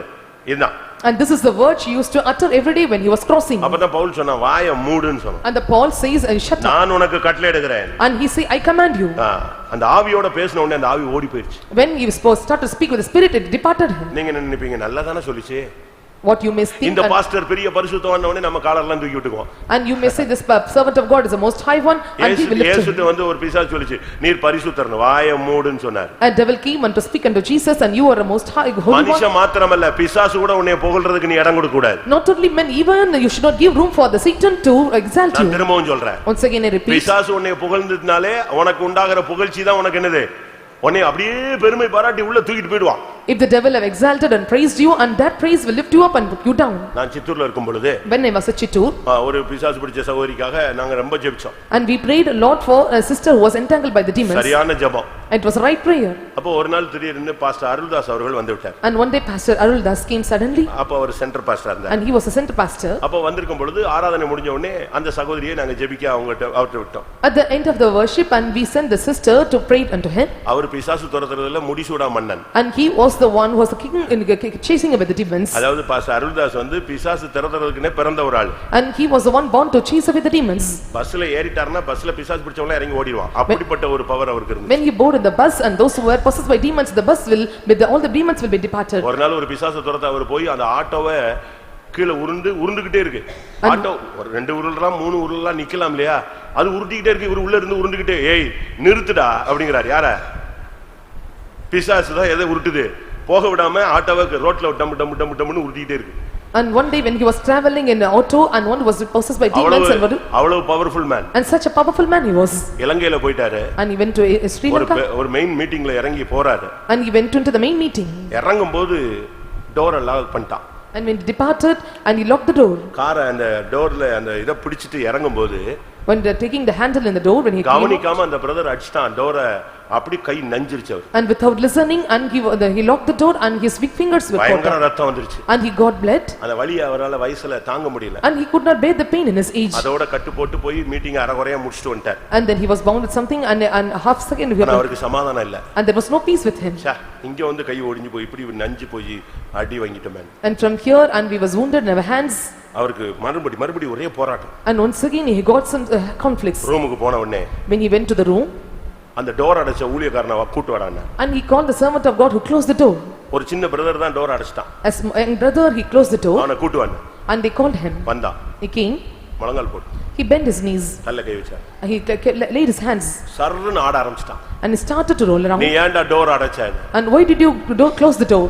என் கை இருக்கும் பொழுது நீ எப்படி டோர் அடைக்கலாம்? When my hands is with me, why do you want to close the door? அவன் பட்டுன்னு ஆட ஆரம்பிச்சிட்டான். And he started to boil him. நீ இந்தியால துரத்துனது போதாதுன்னு இலங்கையில துரத்த வந்திருக்கிற, நான் உன்னை விடுவேனா? And you are not. And he asked the door அடைக்கறாங்க, அது ஒரு ஸ்பிரிட் தான் அடைக்குது. He closed the door, the spirit closed the door. அப்படினா என்னன்னு யோசிச்சு பாருங்க. If so, and you just think and see. நமக்கு விரோதமா பல வல்லமைகள் எழும்பும். Many powers may come நம்மள against us. புகழ்ச்சியாக்கும். And they may praise and fame us. இப்ப அந்த சகோதரியை ஜெபிக்கிறதுக்கு நிப்பாட்டிருக்கு. Now they made the sister to pray before him. அவர் பயங்கரமான ஆளு. And he was a terrible person. ஆவி உள்ள வர்றதுக்கு உள்ள வந்த ஆவியோட பேர் சொல்லுவாரு, வெளிய போன ஆவியோட பேரை சொல்லுவாரு. And before the spirit come inside and he will tell the spirit which leaves her. அப்படிப்பட்ட ஆளு. And such a person he was. அவர்கிட்ட போய் இந்த ஆவியை விட்டா leaving the spirit in him. யார் சொன்னாலும் போக மாட்டேன். And whoever may say I will not depart. அவர்ட்ட பேசு. It speak to him. நானு இவர் இப்படி நிக்கிறாரு, அந்த பொண்ணு இப்படி இருக்குது, நான் பொண்ணுக்கு பின்னால கண்ட்ரோல்ல நிப்பாட்டி வச்சிருக்கேன் அவளை, இவர் தலையில கை வைக்கிறதுக்காக. And he was standing before the sister and I was standing behind her to control her. யார் சொன்னாலும் போக மாட்டியோ? And whoever may say will not you go? அப்ப யார் துரத்துனா போவ? And when who will chase and you will defeat? பின்னால நிக்கறானே அவன் துரத்தினால் போவேன். And one who was standing behind, if he chase me I will run. தரு ஒரு அடி பட்டார்னு. அவன் சின்ன பையன் நேத்தான் ஊழியத்துக்கு வந்திருக்கான், அவனை நீ புகழ்ச்சியாக்கி எங்கயாவது மண்ணக்க வைக்கிறதுக்காக அவன் துரத்துனா தான் போவே. இப்ப நான் சொல்றேன் இயேசுவின் நாமத்துல போனவனே பொத்துன்னு ஓடிச்சு. And he slapped her by saying that only if he says I will flee away, and then after he says in the name of Jesus go, and he departed. பிசாசு இப்படி உன்னை தூக்கி கொண்டு போய் எங்கயாவது குப்பையில போட்டு போயிட்டே இருப்பான். நீ இந்த குப்பையில போகிற வரைக்கும் பறந்துகிட்டு இருக்க பாத்தியா, அதனால நம்ம டாப்ல இருக்கோம்னு நினைச்சிட்டே இருப்ப. And Satan may cast you in dustbin and be giving you fame and name, and you may think that because of this greatness and you may go top. குறி சொல்ல ஏவுகிற ஆவி. And this is the spirit which is provoking to the divination. உன்னை பார்த்த உடனே அப்படியே பேச ஆரம்பிக்கும். And looking unto you will start to speak. உன்னை பார்த்த உடனே கதையெல்லாம் சொல்லும். And looking unto it will tell all the stories. ஹிஸ்டரியே சொல்லும். It will tell the whole history. நீ அதுக்கெல்லாம் நீ பயப்பட வேண்டிய அவசியம் இல்ல, ஆச்சரியப்பட வேண்டிய அவசியமும் கிடையாது. And no need to fear for it and no need to be amazed for it. குறி சொல்ல ஏவுகிற ஆவி. The spirit is provoking to divine it. இந்த ஆவி ஒரு சிலருக்குள்ள இருக்கு. And this spirit is with some people. அது மாத்திரமல்ல, not only that, மத்தேயு 14ஆம் அதிகாரத்திலே நாம் பார்க்கும் பொழுது, when we look into book of Matthew chapter 14, ஒரு பர்த்டே கொண்டாடப்பட்டது. a birthday was celebrated. சரியான ஒரு birthday. And it was a good birthday. ஒரு அரசனுடைய birthday. And it was the birthday of the ஹேரோதுனுடைய birthday. It was the birthday of the hero. ஒரே dance தான். And everywhere they were dancing. இப்பதான் dance நினைக்காதீங்க, அப்பவே இந்த டான்ஸ் எல்லாம் இருந்துச்சு. And no, don't think the dance was right now, it was in the olden days also. நம்ம விசுவாசிகள் கூட தங்களுடைய பிள்ளைகள் எல்லாம் வீட்ல டான்ஸ் ஆட விட்டுட்டு என்ன மாதிரி பிள்ளை ஆடுதுன்னு, இப்ப ஆடும் திருப்பி 20 வயசுலயும் ஆடும். அப்ப நீ ஆடுவாய். Even the believers were making their children to dance, and even at the dancing now at the age of 20 they will do the same thing. At that time you will dance. இப்ப ஆடுறது உனக்கு ரொம்ப சந்தோஷமா இருக்கும். And you will rejoice by then dancing. அதுக்கு பிறகு அது 20 22 வயசுல ஆடும். அப்ப நீ தானாவே ஆடுவே வேற வழி இல்லாம. By 20 or 22 third year and they will be dancing and you will start dancing. இதே மாதிரி ஒரு டான்ஸ் அங்க நடந்துச்சு. And same dancing took place in ஒரு the king. பர்த்டே, பயங்கரமான பர்த்டே, பயங்கர டான்ஸ் ஆடிட்டு இருக்காங்க. And they celebrated a great birthday. ஒரு பொண்ணு தான் ஆடிக்கிட்டு இருக்கா. A lady was dancing. ஆடி முடிச்ச உடனே ராஜா சொன்னாரு, மகளே உனக்கு என்ன வேணும்? At the end of the dancing, and the king asked, what do you want? அது ஒரு குட்டி பொண்ணு. And she was a small girl. அது என்ன பண்ணுச்சு? And what she did? நேரா அம்மாட்ட போச்சு. And she came straightly to mother. ஏமா ஏரோது கேக்குறாரு, உனக்கு என்ன வேணும்னு கேக்குறாரு. And the king asked, what do you want? எப்படி இருக்கும்? அந்த தாய் ஏற்கனவே பயங்கர டென்ஷன்ல தான் இருக்கா. புள்ள தான் ஆடுது, இவ வேற டென்ஷன்ல இருக்கா. Already the mother was in different tension and her child was dancing. Why? ஏரோது தன்னுடைய தம்பி மனைவியை வச்சுக்கிட்டு இருந்தான். And Herod had got his wife as his own brother's wife. எப்படி இருக்கும்? And how it would be? ஏரோது தன்னுடைய தம்பி மனைவியை தாம் மனைவியா வச்சுக்கிட்டு யூஸ் பண்ணிட்டு இருக்கான். And Herod was using the brother's wife as his own wife. அந்த தம்பி மனைவியுடைய மகள் தான் யாரு? இப்ப ஆடிக்கிட்டு இருக்கா. And who was the damsel? He was the brother's wife's children. தம்பி மனைவியை எடுத்துக்கிட்டான உடனே யார் வந்துட்டா? பாஸ்டர் யோவான் ஸ்நானகன் அங்க வந்துட்டாரு. And they have taken the brother's wife and Pastor John, they came to the place. John the Baptist வந்துட்டாரு. And John the Baptist came to the place. நீ என்ன அரசாட்சி செய்யறதெல்லாம் கரெக்ட் தான், தம்பி மனைவி ஏன் வச்சிருக்க? உனக்கு தான் மனைவி இருக்கல்ல, எதுக்கு நீ தம்பி மனைவி எடுத்த? தப்பு. Your ruling is correct, and now why you have taken the wife as a brother's wife? தான் தப்ப ஒருத்தன் சொல்லிட்டான் ஒரு பாஸ்டர்ன உடனே அவனுக்கு டென்ஷன் உச்சிக்கு வந்துருச்சு. And when the pastor told his mistake and he got tensed. உடனே பிடிச்சு அவனை சிறைச்சாலையில வச்சிட்டான். And immediately he made him to cast in the prison. எப்படி இருக்கும்? சத்தியத்தை சொன்னதினால் நாங்கள் அநேகருக்கு யாரா மாறுகிறோம்? சத்துருவாய் மாறுகிறோம். And we became the enemies because we have proclaimed the truth. நீ செஞ்சது தப்புன்னு சொன்ன உடனே அவனுக்கு டென்ஷன் ஆகி அவனை தூக்கி ஜெயில்ல வச்சிட்டான். And they said that and you did wrong and he was put in prison. இப்போ டான்ஸ் ஆடிக்கிட்டு இருக்கிறது தம்பி அந்த தம்பியுடைய மனைவியினுடைய மகள் தான் ஆடுறா. Now the damsel which is the brother's wife was dancing now. தன்னை குறை சொல்லிட்டானேன்னு சொல்லி தம்பி மனைவி அவ ஒரு பக்கத்துல டென்ஷன்ல இருக்கா. And they have accused in another part the brother's wife in a great அவட்ட போய் tension. கேட்டா அந்த குழந்தை போய் அம்மா ஏரோது கேக்குறாரு என்ன வேணும்னு கேக்குறாரு. And the damsel asked to what Herod is asking, what do you want? அதுக்கு அவ என்ன சொன்னா தெரியுமா? And what she replied, you know? யோவான் ஸ்நானனுடைய தலை வேணும்னு சொல்லு. And you asked for, அப்படின்னு அந்த தாய் அந்த பிள்ளையை ஏவி விட்டார். and the mother instructed the damsel and you asked for the John Baptist head. மத்தேயு 14:8. 14:8 of Matthew. அவள் தன் தாயினால் ஏவப்பட்டபடி யோவான் ஸ்நானனுடைய தலையை இங்கே ஒரு தாளத்திலே எனக்கு தாரும் என்று கேட்டாள். எப்படி என்ன டான்ஸ்க்கு? அதனால தான் நம்ம பர்த்டே கொண்டாடுறதுன்னு சொல்றோம். So we are telling you should not celebrate birthday. ஒரு சிலர் எல்லாம் பர்த்டேன்னு சொல்லிட்டு ரூம் எடுத்துக்கிட்டு ஆடிக்கிட்டு பாடிக்கிட்டு இருக்கிறவங்களுக்கு எல்லாம் தண்ணி வாங்கி கொடுத்துட்டுலாம் சுத்திட்டு இருக்காங்க. And some they are celebrating the birthday by giving the gifts and you drinking and you are enjoying and celebrating. ஒரு ஜெபம் அதோட நிப்பாட்டிக்கணும். A single prayer you must end with it. அதுக்கு உடனே கார்டு, அதுக்கு உடனே மெசேஜ், அதுக்கு உடனே அப்படியே போய் கடைசில பிறந்த நாள் வேற பிறந்த நாளா மாறிடும். About the cards and wishes and messages and this birthday will go in some other way. இதுல பெரிய பியூட்டி என்னன்னா 85 வயசாலும் கர்த்தாவே எனக்கு ஒரு வருஷத்தை கூட்டி கொடுத்தார். நல்லது, ஒருவேளை கர்த்தர் கூட்டி கொடுத்தது சந்தோஷம் தான், ஒத்துக்கறேன். The great beauty is even those who are at the age of 85 and they telling the Lord have given me another year. ஆண்டவருக்கு நன்றி செலுத்தணும், அவ்வளவுதான். And you must be very thankful to God. நான் ஒரு இடத்துல இருக்கும் பொழுது அவங்க பர்த்டேக்கு வர மாட்டாங்க, அபிஷேகம் பெற்ற நாளுக்காக ஜெபம் பண்ணுவாங்க. In one place and they will not come for the birthday but they will come for the ஆவியில பிறந்த நாள். And they were born in spirit. நீங்க உடனே அதையும் சேர்த்துறாதீங்க உங்க அக்கவுண்ட்ல. And don't join that in your account.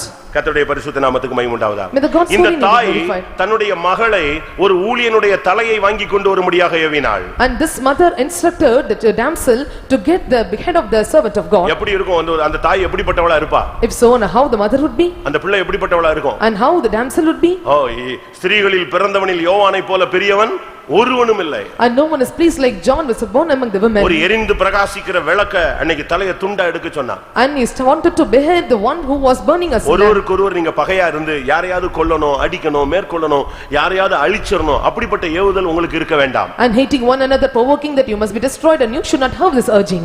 சில தாய்மார் தகப்பன்மார்லாம் தம் பிள்ளைகளை சபைக்கு போனாலும் சரி அவன்கிட்டலாம் பேசிராத, அவட்ட பேசிராத, அதாவது பாவிகள்கிட்ட பேச வேண்டாம் சபையில, ஆனா உங்களுக்குள்ள இருக்கிற வைராக்கியத்துல ஒருத்தர் பேசாம இருக்காதீங்க. And because of your zeal in you and you should not instruct the others and you should not speak with this people, only you can refrain them not to speak. சபையில ஒருத்தர் மீறி நடக்கறானா அவன் கூட சேராதன்னு சொல்லு.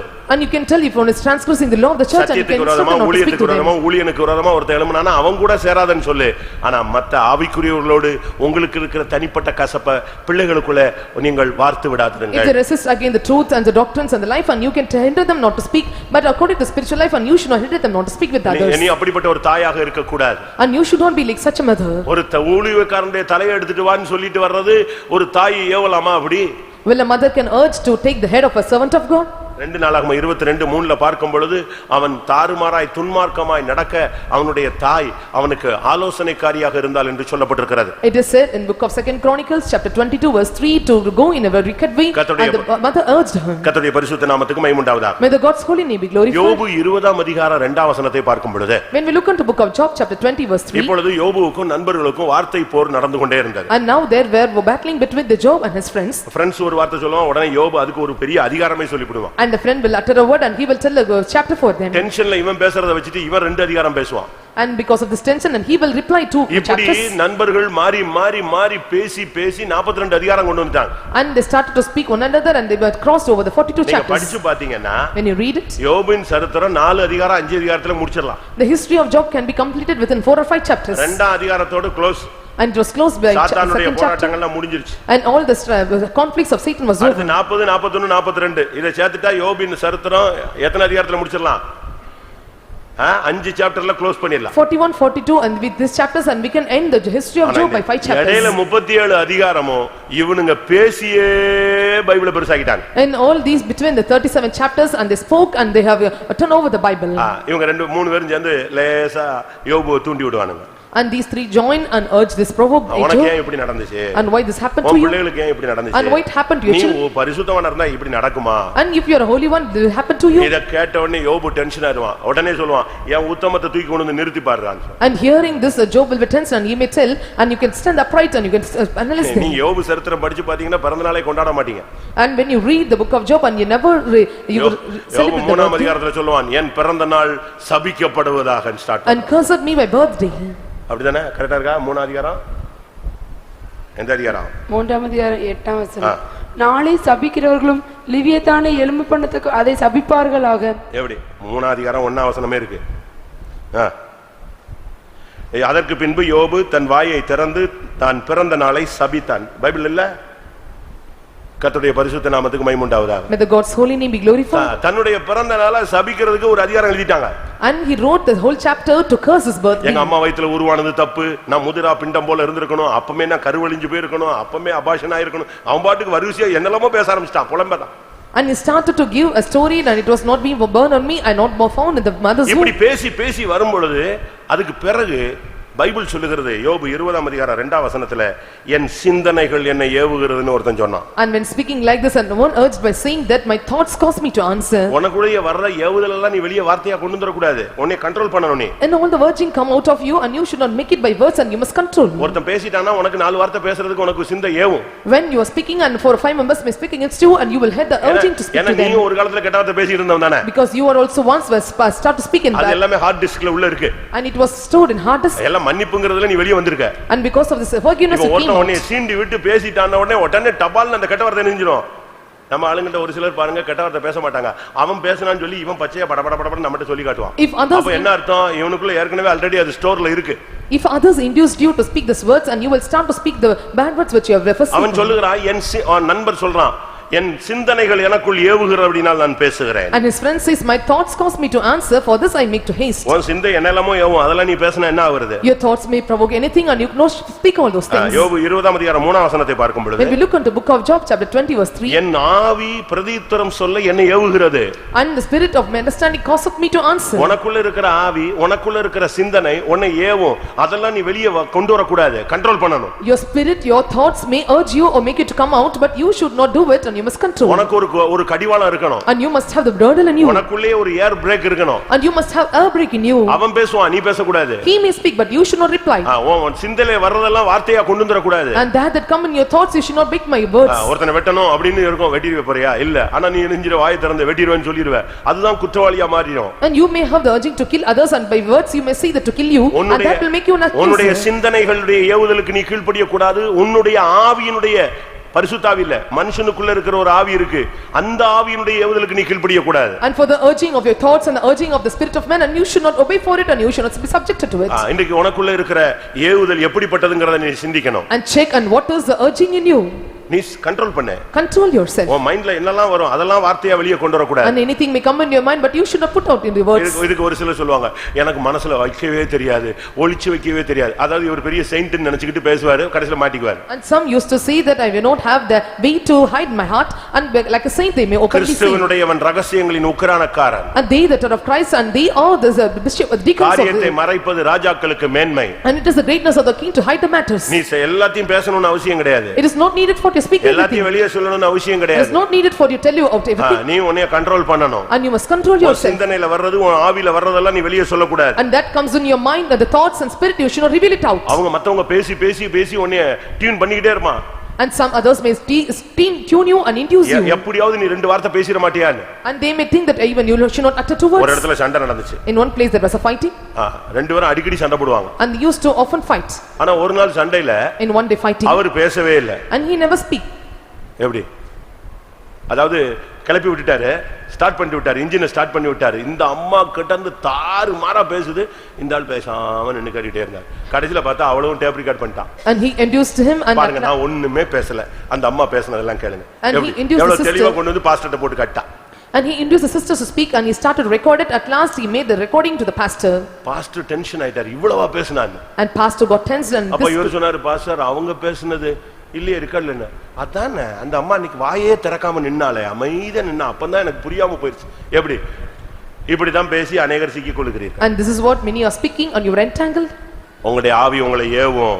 Your spirit may provoke you. யோபு 32:18 பாக்கும்போது 32:18 of Job, when we see வார்த்தைகள் எனக்குள் நிறைந்திருக்கிறது, the words are fulfilled in me. என் உள்ளத்தில் உள்ள ஆவி என்னை நெருக்கி ஏவுகிறது. The spirit in me was urging and restraining புது me. துருத்திகளை கூட கிழிச்சிட்டு வர்ற மாதிரி எனக்குள்ள வார்த்தை பொங்கிக்கிட்டு இருக்குங்கறான். And he says, but it come like a new bottles burst out, and it comes ready in me. பிரியமானவர்களே, உங்களுக்குள்ள எப்படிப்பட்ட வார்த்தைகள் இருக்கிறது? What sort of words are found in you? உனக்குள்ள என்ன ஏவுதல் இருக்கிறது? What urging is in you? உன்னை சாத்தான் ஏவுறானா? This devil is provoking குறி you. சொல்ற ஆவி, பொல்லாத ஆவி உன்னை ஏவுதா? Or the witchcraft or any divine உன்னை spirit. தாயோ மற்றவங்களோ ஃப்ரெண்ட்ஸ் எல்லாம் உன்னை அப்படி பேசு இப்படி பேசு, அதை விட்டுறாத, செஞ்சிரு, கேள்வி கேளு, விடாத பிடின்னு உன்னை மற்றவங்க எல்லாம் ஏவுறாங்களா? Or others are inducing or urging you to speak against others, your mothers, your friends are urging like this? உன் சிந்தனை ஆவி உன்னை ஏவி கொண்டிருக்கிறதா? Their thoughts and mind have urged you like this? மத்தேயு 27:20 இயேசுவை கொலை செய்ய ஏவினார்கள். In Matthew chapter 27:20, and they caused Jesus to kill him. அவர்கள் இயேசுவை கொலை செய்ய பிரதான ஆசாரியர், யார் ஏவி விட்டது? யாரு? வேதபாரகர், பரிசேயர், சதுசேயர், பிரதான ஆசாரியர்கள். And who induced? And the scribes, the Pharisees and the high priests, and they have induced him. பரபாசை விடுதலையாக்க சொல்றாங்க. And they asked that Barabbas to ஆனா release. இயேசுவை கொலை செய்யணும்னு ஏவுறாங்க. But they urged Jesus to kill. எப்படிப்பட்ட ஒரு வல்லமன் நீங்க யோசிச்சு பாருங்க. And see what kind of spirit it was. பரபாசை விட்டுடணும், இயேசுவை கொலை செய்யறத பிரதான ஆசாரியரும் மூப்பரும் ஜனங்களை ஏவி விட்டார்கள். And all the elders and the high priests and the scribes and Pharisees, they urged the people to kill the உங்க பிள்ளைகளை Jesus. நீங்க எப்படி ஏவி விடுறீங்க? And how you are urging your children? நல்லா படின்னு ஏவி விடுங்க. You must provoke them to learn well. நல்லா ஜெபம் பண்ணுன்னு ஏவுங்க. You must induce them to pray நல்லா well. பைபிள் படின்னு ஏவுங்க. You must tune them to pray, read நல்லா Bible. ஊழியத்துக்கு போன்னு சொல்லி ஏவுங்க. You must tune them to go to ministry. நீங்க உங்க பிள்ளைகளை தெய்வீகத்துக்கு புறம்பா எந்த ஏவுதலுக்குள்ள நீங்க கொண்டு போக கூடாது. You should not lead your children contrary to the divinity.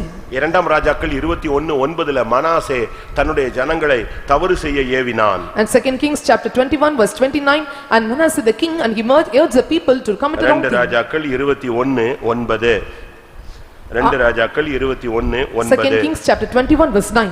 அவர்கள் ஜாதிகள் செய்த பொல்லாப்பை பார்க்கிலும் அதிகமாய் செய்ய மனாசே அவர்களை ஏவி விட்டான். And King Manasseh and made the people to do the abominations more wicked to the others. உலக மனுஷர்கள் செய்யற தவறுகளுக்கு ஜனங்களை நமக்கு வழி நடத்த கூடாது.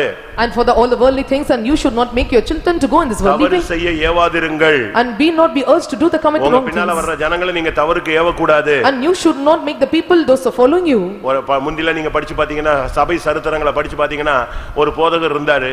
அவர் ஜனங்கள் எல்லாம் இன்னைக்கு நைட் நம்ம விஷம் அருந்திரோம், நாளை காலையில நம்ம இயேசுவோடு இருக்கணும்னு சொல்லி ஆயிரக்கணக்கான பேரை தற்கொலைக்கு தூண்டி சாவடிச்சிட்டான்.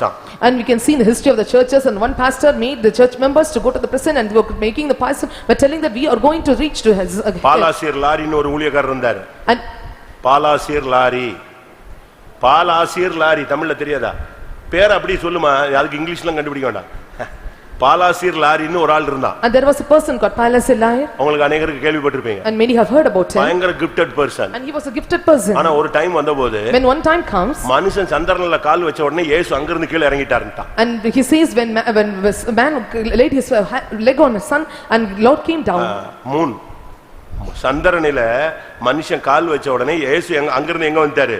இங்க வந்துட்டாருன்னு போதிட்டான். When man laid his feet on moon and Lord came down. அப்படியா? அத கேட்டு ஜனங்கள்லாம் சொத்து வித்து எத்தனை பேர் அவன் பின்னால போனா? எங்க சொந்தக்காரங்கலாம் அதுல பின்னால போயிருந்தான். And hearing this, and many sold the possessions and followed them. பாதி பேர் சொத்து வித்து அவன்கிட்ட கொடுத்துட்டாங்க. ஏன்னா இயேசு வர்றாருன்னு சொல்லி. And half of them they sold the possessions and said Jesus is coming. கடைசில இந்த ஆள் யாரா மாறிட்டான்? At last how he was changed. வேப்பையிலைய வச்சு பிசாசு துரத்த ஆரம்பிச்சான். And he started having the neem trees and started to chase the demons. அவர் தாம் பேரை மாத்தி குருதேவன்னு மாறிட்டாரு. And he changed his name and was changed it to Gurudev. Tirunelveli கிட்ட ஒரு பெரிய ஆசிரமம் வச்சிருக்கான். செத்து போயிட்டான். And he got an ashram. At last he died. இதெல்லாம் ஜனங்களை தவறு செய்ய ஏவுகிறது. And these are the one they are inducing the people to do wrong things. உபதேசத்துக்கு ஏவுகிறது. And making them to go for the wrong false doctrines. இப்படி ஒரு வசனம் இருக்கு, நம்ம இப்படி போகலாம். And there was a verse in the Bible, if it was like that, how they can go? ஒருத்தன் தண்ணி அடிச்சிட்டு வீட்ல தூங்கிட்டு இருந்தான். And one was drunkard and was slept in his house. அவனா ஏன்பா இப்படி அடிக்குறேன்னு கேட்டா தண்ணி அடிக்க கூடாதுன்னு எங்க பைபிள்ல இருக்கு? And where it is mentioned in the Bible they should not drink. நான் யாருக்கும் டிஸ்டர்ப் பண்றது இல்ல, தண்ணி அடிச்சா தூங்கிடுவாங்கடா. I was not disturbing anyone. After drinking I sleep. அதுக்கு ரோமர்ல இருந்து ஒரு வசனம் தூக்கிட்டு வந்தான். மது அருந்தி மற்றவர்களுக்கு இடலா இருப்பது நல்ல, இடலா இருக்காமல் இருந்தா நல்லதுன்னு. அதனால நான் தண்ணி அடிச்சிட்டு யாருக்கும் இடலா இல்லாம இருக்கறேங்கடா. And I was not an offense to anyone after drinking. வசனத்தை நீ புரட்டலாம். And you may revert the verse. துருபதேசத்துக்கு ஜனங்களை திசை திருப்பலாம். And you can change the people to the direction of God's doctrines. நீ ஜனத்தை ஏவாதே. You should not urge the people to commit wrong things. இதுக்கெல்லாம் பைபிள்ல முதல்லயே உபாகம 13 அதிகாரத்துல இப்படிப்பட்ட ஏவுதல் வரும் அப்படினு ஆவியானவர் சொல்லி வச்சிருக்கார். And such urging will become in the book of Deuteronomy chapter 13 it is mentioned. உபாகம 13 என்ன சொல்லுது? And what Deuteronomy chapter 13 says? ஒருவன் வந்து உன்னை தவறு நடத்த ஏவினால். If one comes to commit a wrong thing. 33:9ல நீங்க பார்க்கும் பொழுது in 33:9 when we see 33:7 உபாகமம் 13:7 book of Deuteronomy chapter 13 verse 7. அந்நிய தேவர்களை சேவிக்கும்படி ரகசியமாய் ஒருத்தன் உன்னை ஏவி விட்டால். And if someone comes secretly to serve the strange god. இன்னைக்கு நம்முடைய விசுவாசிகளுக்கு கூட சபைகளுக்குள்ள வித்தியாசம் தெரியல. Even our believers that they don't have this differentiation about the churches. நம்ம ஆளுங்களுக்கு வேளாங்கண்ணிக்கும் நமக்குள்ள வித்தியாசம் தெரியல. For our people they did not know the difference between the Velankani and our church. நான் திரும்பவும் சொல்றேன். Once again I say நம்ம விசுவாசிகளே வேளாங்கண்ணிக்கு போறான். even our believers they are going to Velankani. அங்க போய் காணிக்க போடுறான். And they offer there. நான் இத கேள்விப்பட்ட ஆச்சரியமா இருந்துச்சு. இவனுக்கு அதுக்கு இதுக்குள்ள ஒரு வித்தியாசம் தெரியலையா? விக்கிரக ஆராதனைக்கு உள்ள வித்தியாசம் தெரியலையா? Hearing this I was amazed and they don't have the difference between our worship and the idol worship. அது மாதான்னு சொல்லிட்டு நம்முடைய வாழ்க்கையில ரொம்ப கவனமா இருக்கணும்.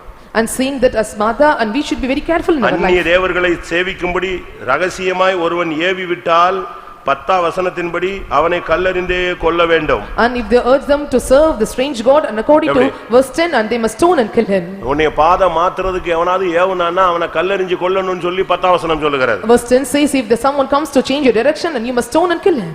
நீ அந்த பகுதியில நீ திரும்பி கூட போக கூடாது. And you should never go towards the direction. நீ அந்த வல்லமையை நீ அழிக்க வேண்டும் என்று சொல்லப்பட்டிருக்கு. And it says that you must destroy that power.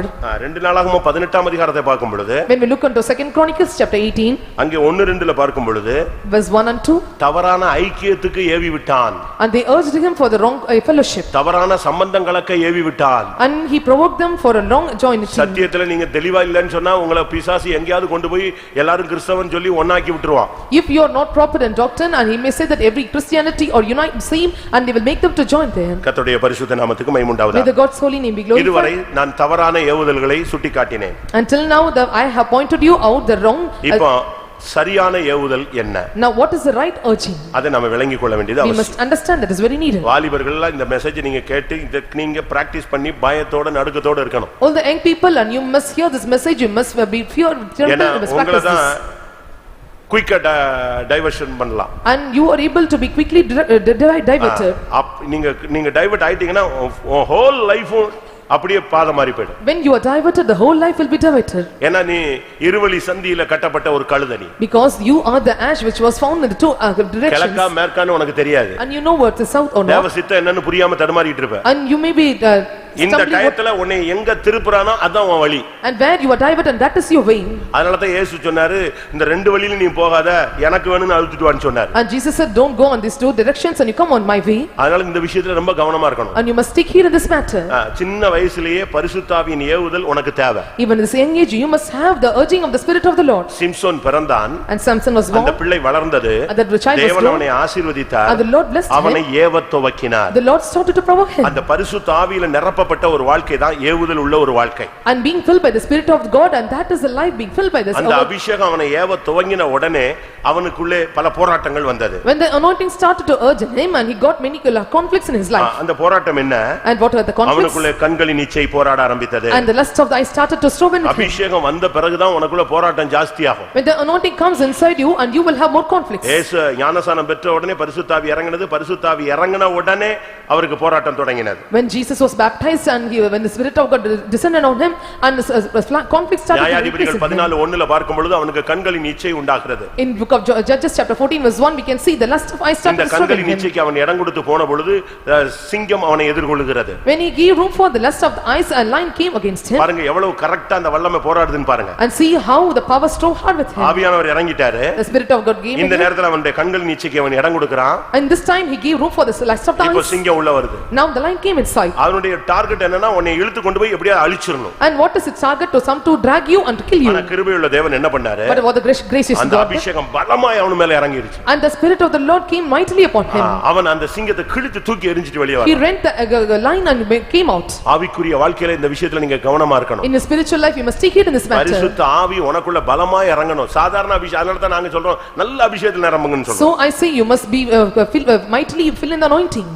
நீங்க சிம்சோனுடைய வாழ்க்கையை படிச்சு பாத்தீங்கன்னா When you read about the life of Samson சாதாரணமா அபிஷேகம் இறங்குனதும் படிக்கலாம் பலமா இறங்குனதையும் படிக்கலாம். and you can see the anointing came ordinarily on him and mightily upon him. நீங்க நியாயாதிபதிகள் 14:6 பார்க்கும் பொழுது When we look into book of Judges chapter 14 verse 6 பலமா இறங்குனதை நீங்க பார்க்கலாம். you can see it came upon him mightily. 14:19 பார்க்கும் பொழுது When we look 14:19 கர்த்தருடைய ஆவி சாதாரணமா இறங்குனதை பார்க்கலாம். we can see the spirit of the Lord came ordinarily upon him. 15ஆம் அதிகாரம் 14ஆம் வசனத்தை பார்க்கும் பொழுது When we look unto 15:14 of Judges மறுபடியும் பலமாய் இறங்குனதை நீங்கள் பார்க்கலாம். and you can see once again it came mightily upon him. இப்படி ஒவ்வொரு இடத்துலயும் பலமாய் இறங்குனது சாதாரணமா இறங்குனது ரெண்டையுமே நீங்க பார்க்க முடியும். In many places you can see it came upon him ordinarily and mightily. பலமாய் இறங்கும் பொழுது சிங்கத்தை கிழிப்பான். When it comes upon him mightily he will tore the legs. சாதாரண அபிஷேகத்தை வச்சிட்டு ஜனங்களை மேற்கொண்டான். With ordinary anointing and he will overcome the people. சரியான அபிஷேகத்தை வச்சு மிருகங்களை கிழித்து போட்டான். With right and proper anointing he prevailed over the beasts. அபிஷேகத்தினுடைய வேரியேஷன்ல தான் உன்னுடைய ஜெயமும் அடங்கி இருக்கிறது. And according to the extent of this anointing your victory was rested. இந்த ஆவி ஏவ துவக்கின உடனே அவன் எழும்பி வெளியே வந்துட்டான். When the spirit started to urge in him he came out. அதுவரைக்கும் அவனை யாருமே சாதாரணமா மேற்கொள்ள முடியும். Until then no one can overcome so easily. பிரதிஷ்டை இருந்தது. He had a consecration. ஆனா அவனை ஈஸியா யாருமே மேற்கொள்ளலாம். And easily anyone can overcome ஆனா him. ஆவியானவர் பிரதிஷ்டையோடு சேரும் பொழுது But when the spirit of God enjoined with this consecration and there he become the mighty நான் திரும்பவும் சொல்லுகிறேன். And once again I say உனக்குள்ள பிரதிஷ்டைகள் பல இருக்கு. and there are many consecrations in you. ஒவ்வொரு விசுவாசிகளுக்கும் சில பிரதிஷ்டை இருக்கு. And every believers are having consecration. ஒவ்வொரு பிரசங்கம் கேட்கும் பொழுதும் பைபிள் படிக்கும் பொழுதும் ஆவியானவர் ஏவும் பொழுதும் நீங்கள் பிரதிஷ்டைகள் பண்ணுகிறீர்கள். When you are hearing a sermon, when you read the word of God and you are making some அது consecration, எப்போ உன்னுடைய பலனாய் மாறும்? when it becomes your strength, ஆவியானவர் உள்ள வரும்போது. when the spirit of God comes in you. அபிஷேகமும் பிரதிஷ்டையும் சேர்ந்துருச்சுனா உன்னை அசைக்க எவனுக்கு முடியாது. With the anointing and consecration joined together and no one can shake you. வெறும் அபிஷேகத்தை வச்சு ஒண்ணும் சாதிக்க முடியாது. We can not do anything with the வெறும் பிரதிஷ்டையை வச்சு ஒண்ணும் சாதிக்க முடியாது. and you cannot achieve anything with an ordinary anointing. சேரும் பொழுது தான் உன்னை அசைக்க முடியாத சக்தியா மாறுவ. When it joins together and you will become the power which will not be shaken. நீங்க சபையில பாருங்க. You can see the church. திரள் கூட்டம் ஜனங்கள் அபிஷேகம் பெற்றவர்கள். The multitude of people are anointed. சாதாரணமானவர்கள். But you are ordinary. ஒரு பெரும் திரள் கூட்டம் ஜனங்கள் பிரதிஷ்டை உள்ளவங்களா இருக்காங்க. But many group of people and they were consecrated. நான் திரும்பவும் சொல்லுகிறேன். Once again I see. அநேகர் அபிஷேகம் பெற்றிருக்கீங்க. Many are anointed. ஆனா உங்களால ஒண்ணும் சாதிக்க முடியல. But you cannot achieve anything. அநேகர் பிரதிஷ்டை உள்ளவங்களா இருக்கீங்க. Many are consecrated. மீசை எடுத்துருவேன். மருந்து எடுக்க மாட்டேன். தாடி எடுத்துருவேன். நான் வந்து உண்மையா இருப்பேன். இப்படி பல பிரதிஷ்டை நீங்க பண்றீங்க. I'll take the mustache, I will remove the jewels, I will take the beard and I will take do the next consecration. I will come in white and white garments. I will read the Bible. ஆனா உங்களுக்கு வல்லமை இல்லையே. But you don't have power. white and white போட்ட உடனே நீ பவர்ஃபுல்லா மாறிட்டியா? When you wear the white garments or you become powerful? No. அபிஷேகமும் பிரதிஷ்டையும் joint ஆகணும். Anointing and consecration must join together. அங்கதான் தேவனுடைய சக்தியே நிக்கும். And there the power of Lord will stand. அதனால தான் சரியான ஏவுதல் உனக்குள்ள வரணும். So you must get the right urging.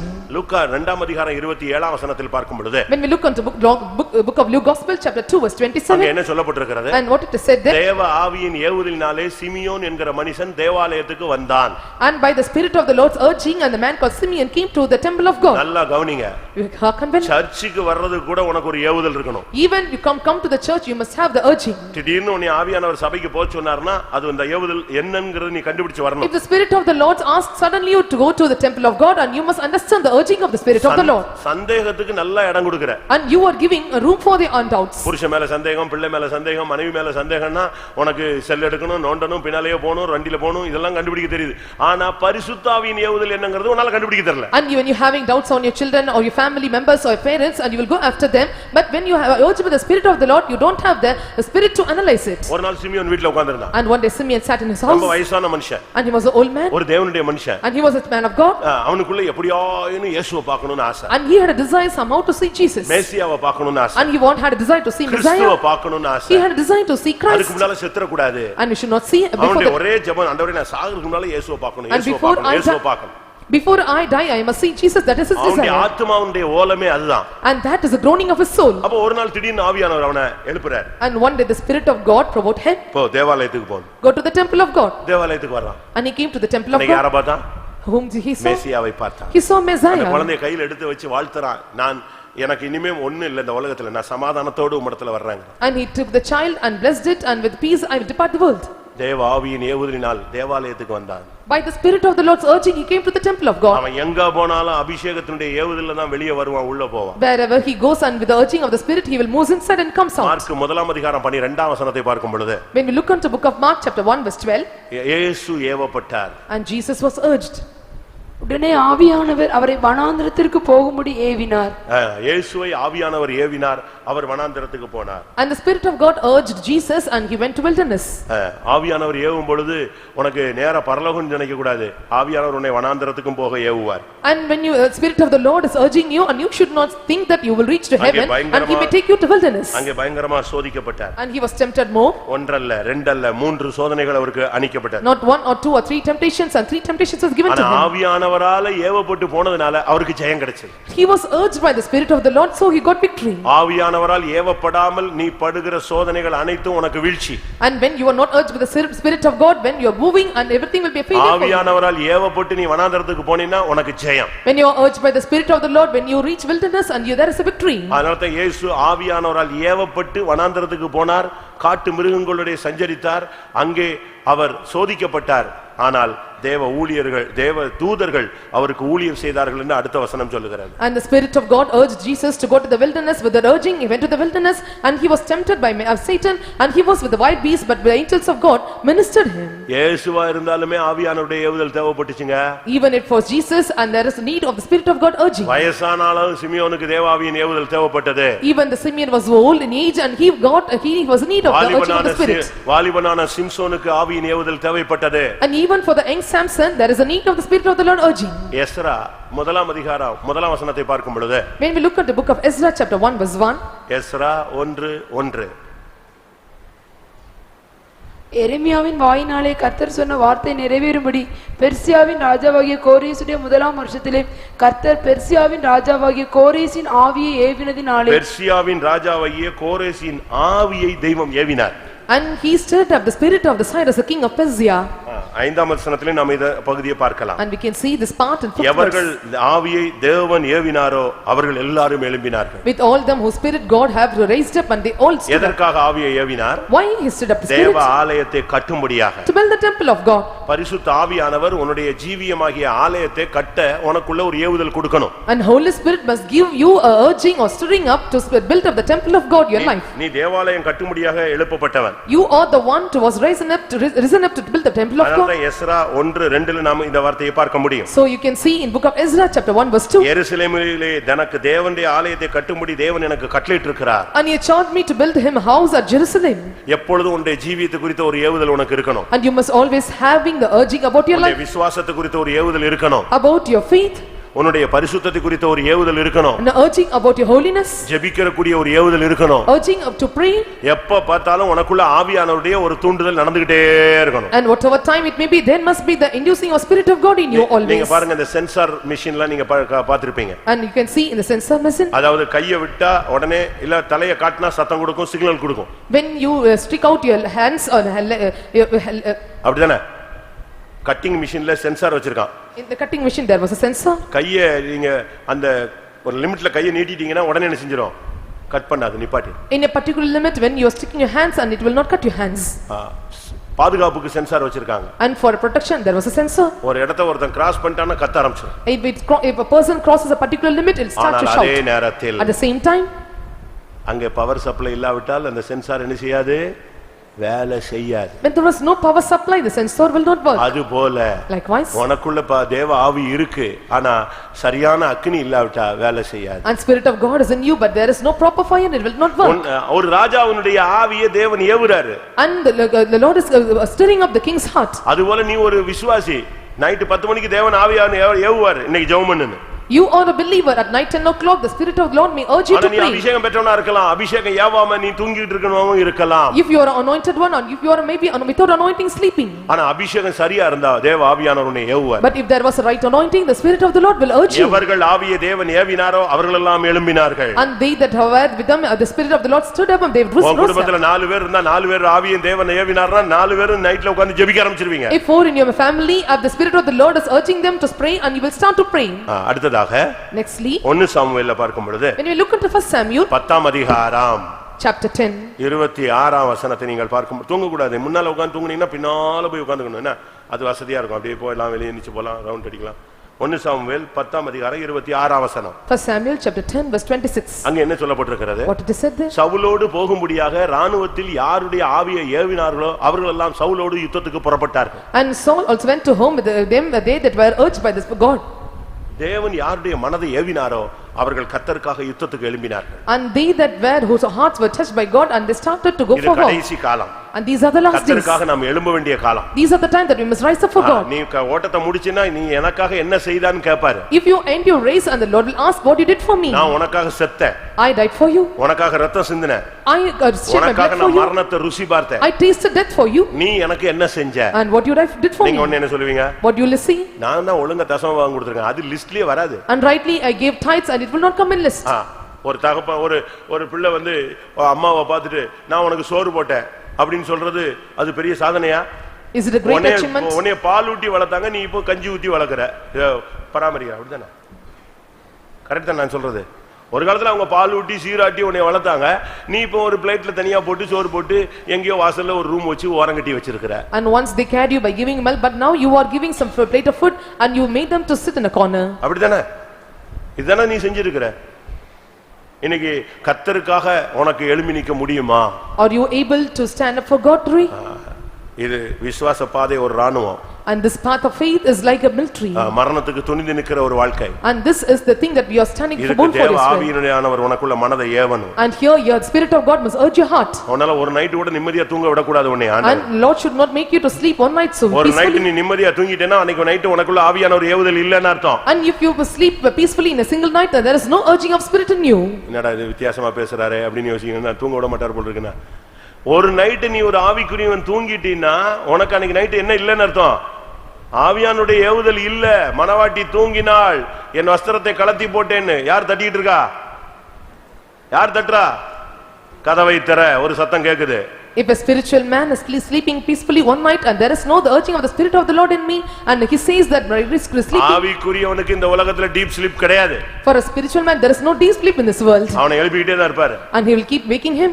ட்ரெயினிங்ல நீங்க பாத்தீங்கன்னா வேடிக்கையா இருக்கும். and you can see in the training 11 மணிக்கு தான் 10 மணி ஜெபம் முடியும். only by 11 o'clock the 10 o'clock prayers will get 11 ல இருந்து 4 மணிக்குள்ள 1 hour prayer செய்யணும். from 11 to 4 and we have 1 hour prayer chain. எப்படி இருக்கும்? 11 12 1 2 3 4 இதுக்குள்ள 1 மணி நேரம். அது 11 to 12 கிடைச்சதுன்னா அவன் lucky person. and he got 11 to 12 and he was the luckiest person. ஏன்னா 11 மணிக்கு முடிஞ்சு போய் கதை அடிச்சு எப்பவும் தூங்குறது என்ன ஆயிடும்? 12 ஆயிடும். இது அந்த 11 to 12 பிரேயர் செய்யனா ஓடி போய் உட்கார்ந்துருவான். ஆனா 1 to 2 2 to 3ங்கும் போது அவன் செத்தான். அந்த லிஸ்ட பார்த்த உடனே அப்படியே முழிப்பா, பேய் இறந்த மாதிரி தொலைஞ்சது. 1 மாசம் தூக்கம் கிடையாது. உண்மை. அப்படியே பாப்பான் 2 to 3. திருப்பி எப்படி இவன் தூங்குனது 11 மணி, கதை அடிச்சு 12 மணி. இப்ப 2 to 3னா என்ன செய்யணும்? 2 மணிக்கு அதெல்லாம் கரெக்டா எழுப்பிடுவாங்க. கரெக்டா வந்து அதுக்கு ஒருத்தன் டியூட்டி போட்டிருப்பான். அவன் வந்து சட்டையை பிடிச்சி எழுப்பிடுவான். வேட எழும்பா, ஜபத்துக்கு போகணும். 2 to 3க்கு முடிச்சுட்டா திருப்பி வந்து தூங்க முடியாது. 4 மணிக்கு அடுத்த ஜபம். எப்படி இருக்கும்? இதனாலதான் பாதி வேறு ட்ரைனிங்லயே உருமாறி போயிடுறான். So many are transformed even in the training. நீ வேலூர்ல இருந்து போன பையங்கள்லாம் போய் பாருங்க, அவன் மாதிரியே தெரியாது. இந்த யோபுனுடைய சிநேகிதர்கள் அவனை வந்து பார்த்த பொழுது உரு தெரியாமல் இருந்த மாதிரி, போன வருஷம் போனவனே டேய் என்னடா ஆச்சு சோறு போடலையான்னு. இல்ல தூக்கம் தான் இல்ல. தூக்கங்கிறத சுத்தமா கொன்னுடுவாங்க. அப்ப ஆவியானவர் A1. The spirit of God must urge us.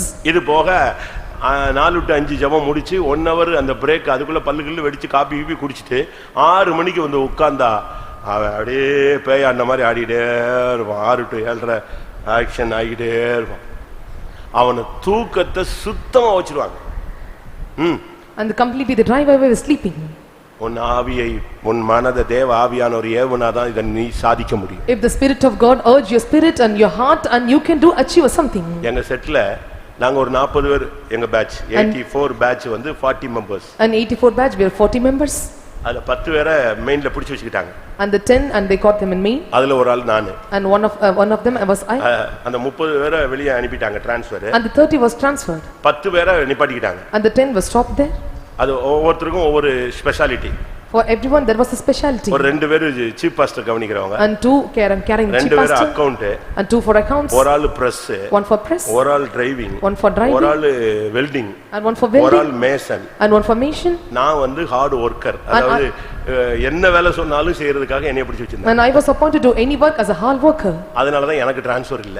So there was no transfer for me. ஏனா உயரமா இருக்கனா எங்கயாவது கலவை எடுத்து கொட்டணும்னா நம்மள கொண்டு போய் நிப்பாட்டறதுக்கு நான் தான் சாரம் இல்லாமலே வர்க் பண்றேன். And I was so height and whatever works I can do, so I was appointed there. அப்ப 30 பேரும் போயிட்டாங்க. And 30 were transferred.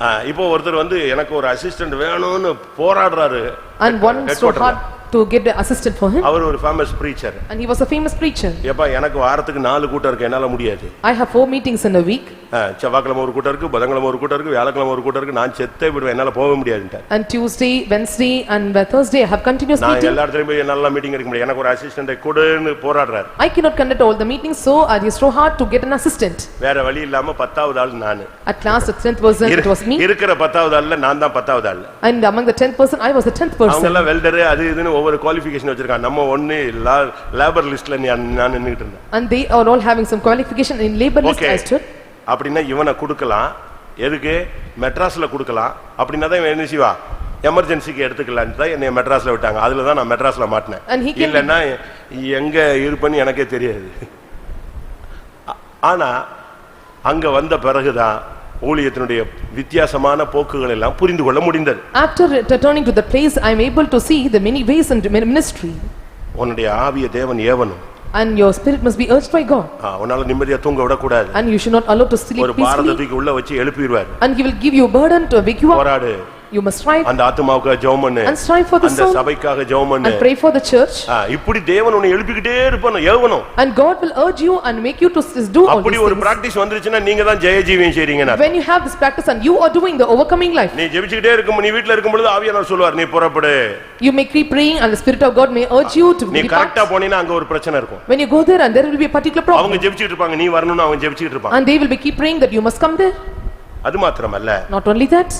2 கொரிந்தியர்ல 9ஆம் அதிகாரம் 5ஆம் வசனத்துல பார்க்கும் பொழுது when we look into 2 Corinthians chapter 9 verse 5 உதாரத்துவமாய் கொடுக்க அவர்களை ஏவி விட்டார்கள். And they urged them to give willingly. உங்க பிள்ளைகளுக்கு கொடுக்கிறதை நீங்க பிராக்டீஸ் பண்ணுங்க. And you must practice your children to give others. வாங்குகிறதை பார்க்கிலும் கொடுக்கிறதே பாக்கியம். It is blessed to give more than to receive. உங்க பிள்ளைகள் எல்லாம் நீங்க வள்ளல்களாய் வளருங்கள், கஞ்சன்களாக வளர்க்காதீர்கள். Don't grow your children as a stingy person and make them to be generous. யாரு லோபித்தனம் கஞ்சத்தனமா உங்க பிள்ளைகளை வளர்த்துறாதீங்க. And don't make grow your children as a stingy person. நான் போன வாரம் ஒரு ஃபோன் வந்துச்சு. Last week I got a phone call. அவங்க ஃபாரின்ல இருக்காங்க. And they were in foreign. பிள்ளைங்க ரெண்டு பேரும் புருஷன் அந்த அவருடைய மகனும் மருமகளும் ஃபாரின்ல இருக்காங்க. And son and daughter-in-law, they were in foreign. இங்க அவங்க வயசான அப்பா இருக்காரு. And here the old father was here. இவர் வயசாயிடுச்சு. He got old. இவருக்கு சொத்து கணக்கெல்லாம் இருக்கு. And he had unaccountable possessions. ஆனா இங்க இருந்துகிட்டு பையனுக்கு போன் போட்டு எவ்வளவு வருமானம். From here and he got a phone, video phone. And he threw a video phone. Video போன்ல பையன் எங்கேயோ உட்கார்ந்துட்டு பேசிட்டான். பின்னால பார்த்தா ஃப்ரூட்ஸா இருந்துச்சு. இவ்வளவு பழமாடா வாங்குறீங்க? யாரு? அப்பா இங்க இருந்து போன்ல அந்த பழத்தை வீடியோல பார்த்துட்டாரு. பழம் அவங்க சாப்பிடுறதுக்கு வாங்கி இவ்வளவு பழமா? நான் இப்படியா நான் சம்பாதிச்சு நான் சேர்த்து வச்சேன் உனக்கு வீடுலாம். அடப்பாவி சோரே சாப்பிட விட மாட்டான் போல இருக்கு இப்படி ஆளு. In the video call and you can see behind there was many fruits and these many fruits you have purchased and they was looking to the phone and he was amazed. அதுக்கு பிறகு அவர் சொல்லியிருக்காரு நான் எல்லாம் எத்தனை நாள் குழம்பே இல்லாம சாப்பிட்டுருக்கேன் அப்படித்தான் அந்த வீட்டை வாங்கினேன். அப்படி யாராவது வாங்கிறாதீங்க. Then after he said and without such things I இருக்கிற வரைக்கும் சாப்பிடு நல்ல சந்தோஷமா பரலோகத்துக்கு போறதுக்கு பாரு. இருக்கிற வரைக்கும் ஒண்ணுமே சாப்பிடாம அப்படியே வாயை கட்டி வயித்தை கட்டி காரை வாங்கி திருப்பி காரை எப்படி ஓட்டுவ? டீசல் போட்டாதானே ஓட்ட முடியும். கஞ்சத்தனம் பண்ணினா அதையும் நிப்பாட்டி வச்சு அப்படியே பாட்டுக்கிட்டே இருக்கலாம். ஷோரூம் மாதிரி நிற்கும். Until then you reside in this world, you eat well and enjoy well and don't be a stingy person. உங்க பிள்ளைகள் எல்லாம் வள்ளல்களாய் வளருங்கள். And make all your children grow as a generous. நான் சொல்றது சரிதானா? இறைக்கிற கிணறு தான் என்ன செய்யும்? ஊரும். And the drawing well will give more இல்லனா அது water. என்னது? சாக்கடையா மாறிடும். If not it become a ditch. ஓடுகிற தண்ணீருக்கு பெயர் நதி, கட்டி கிடக்கிறதுக்கு பேரு குட்டை. The flowing water is called as a river and that was stagnant is called as a pool. கொடுக்கிறதுக்கு பழக்குவோம் பிள்ளைய. And make your children to give to others. வாங்குறதை பார்க்கிலும் கொடுக்கிறது பாக்கியம். And blessed to give more than to receive. உதாரத்துவமாய் கொடுக்கும்படி அவன் தன் சகோதரரை ஏவினான். And he urged brother to give generously. நீ கொடுத்து பழகு வந்துகிட்டே இருக்கும். If you practice to give and you will receive more. நீ கொடுக்கலனா அப்படி பிரேக் ஆயிடும். If you give not it will be break. சரிதானா? ஒரு தீர்க்கதரிசியுடைய மனைவி வந்து தீர்க்கதரிசிட்ட பேசுறா.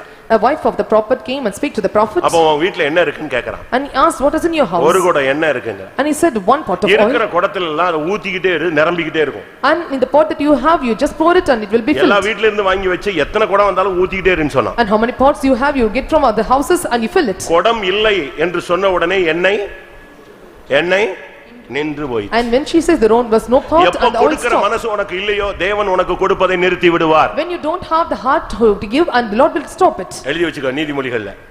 You write in the Proverbs. இங்க இல்ல நீங்க தான் எழுதி வைக்கணும். நான் ஒரு வீட்டுக்கு போயிருந்தேன்.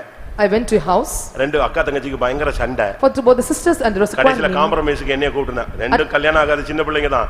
உச்சகட்ட சண்டைக்கு நான் போயிருக்கேன். To compromise them and I went to the peak of this fighting. அது ரெண்டுமே வீட்ல அடிக்கடி சண்டை போட்டு கிடக்குற case. And both the cases are they used to often fight in their house. அப்ப நான் கடைசில சொன்னேன் இல்ல ஒப்புரவாகணும். At last I say you must reconcile. உடனே அந்த பிள்ளை சொன்னா பேசி சண்டை போடுவதை பார்க்கிலும் பேசாமல் இருப்பது நல்லது. And by talking to fight rather to keep silent is better. எப்படி? பேசி நான் சொன்னேன் நீதிமொழிகள் 32ஆம் அதிகாரம் முதலாம் வசனம். அப்படிதானே? கரெக்ட் தானே? நீதிமொழி 32 இல்ல. நீ இவ சொன்னதை இனிமே ஒரு நீதிமொழியா தான் சேர்க்கணும். பேசி சண்டை போடுவதை பார்க்கிலும் பேசாமல் இருப்பதே நலம். எழுதி வச்சுக்கிட்டாங்க. நீங்க எங்கேயா பேசிவிடாதீங்க.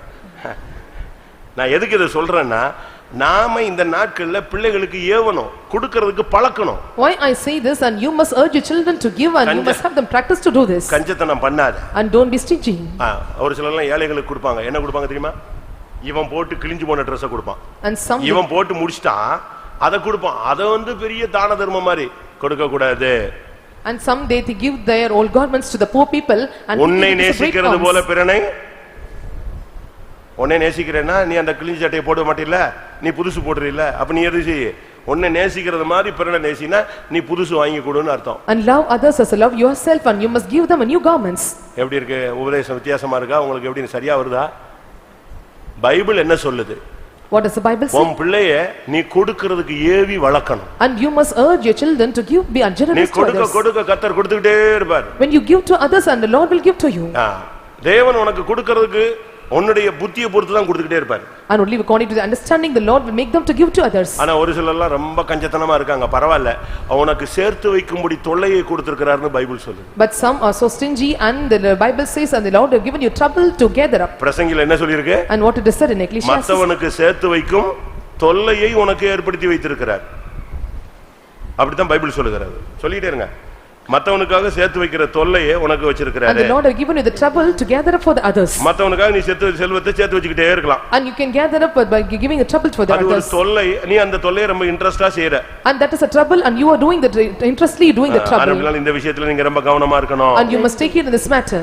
எல்லாவற்றுக்கும் மேலாக Above all, 2 கொரிந்தியர் 5 அதிகாரம் 14 வசனத்தின்படி 2 Corinthians chapter 5 verse 14. அங்க என்ன சொல்லப்பட்டிருக்கிறது? What it is said there? கிறிஸ்துவின் அன்பு என்னை நாள்தோறும் நெருக்கி ஏவுகிறது.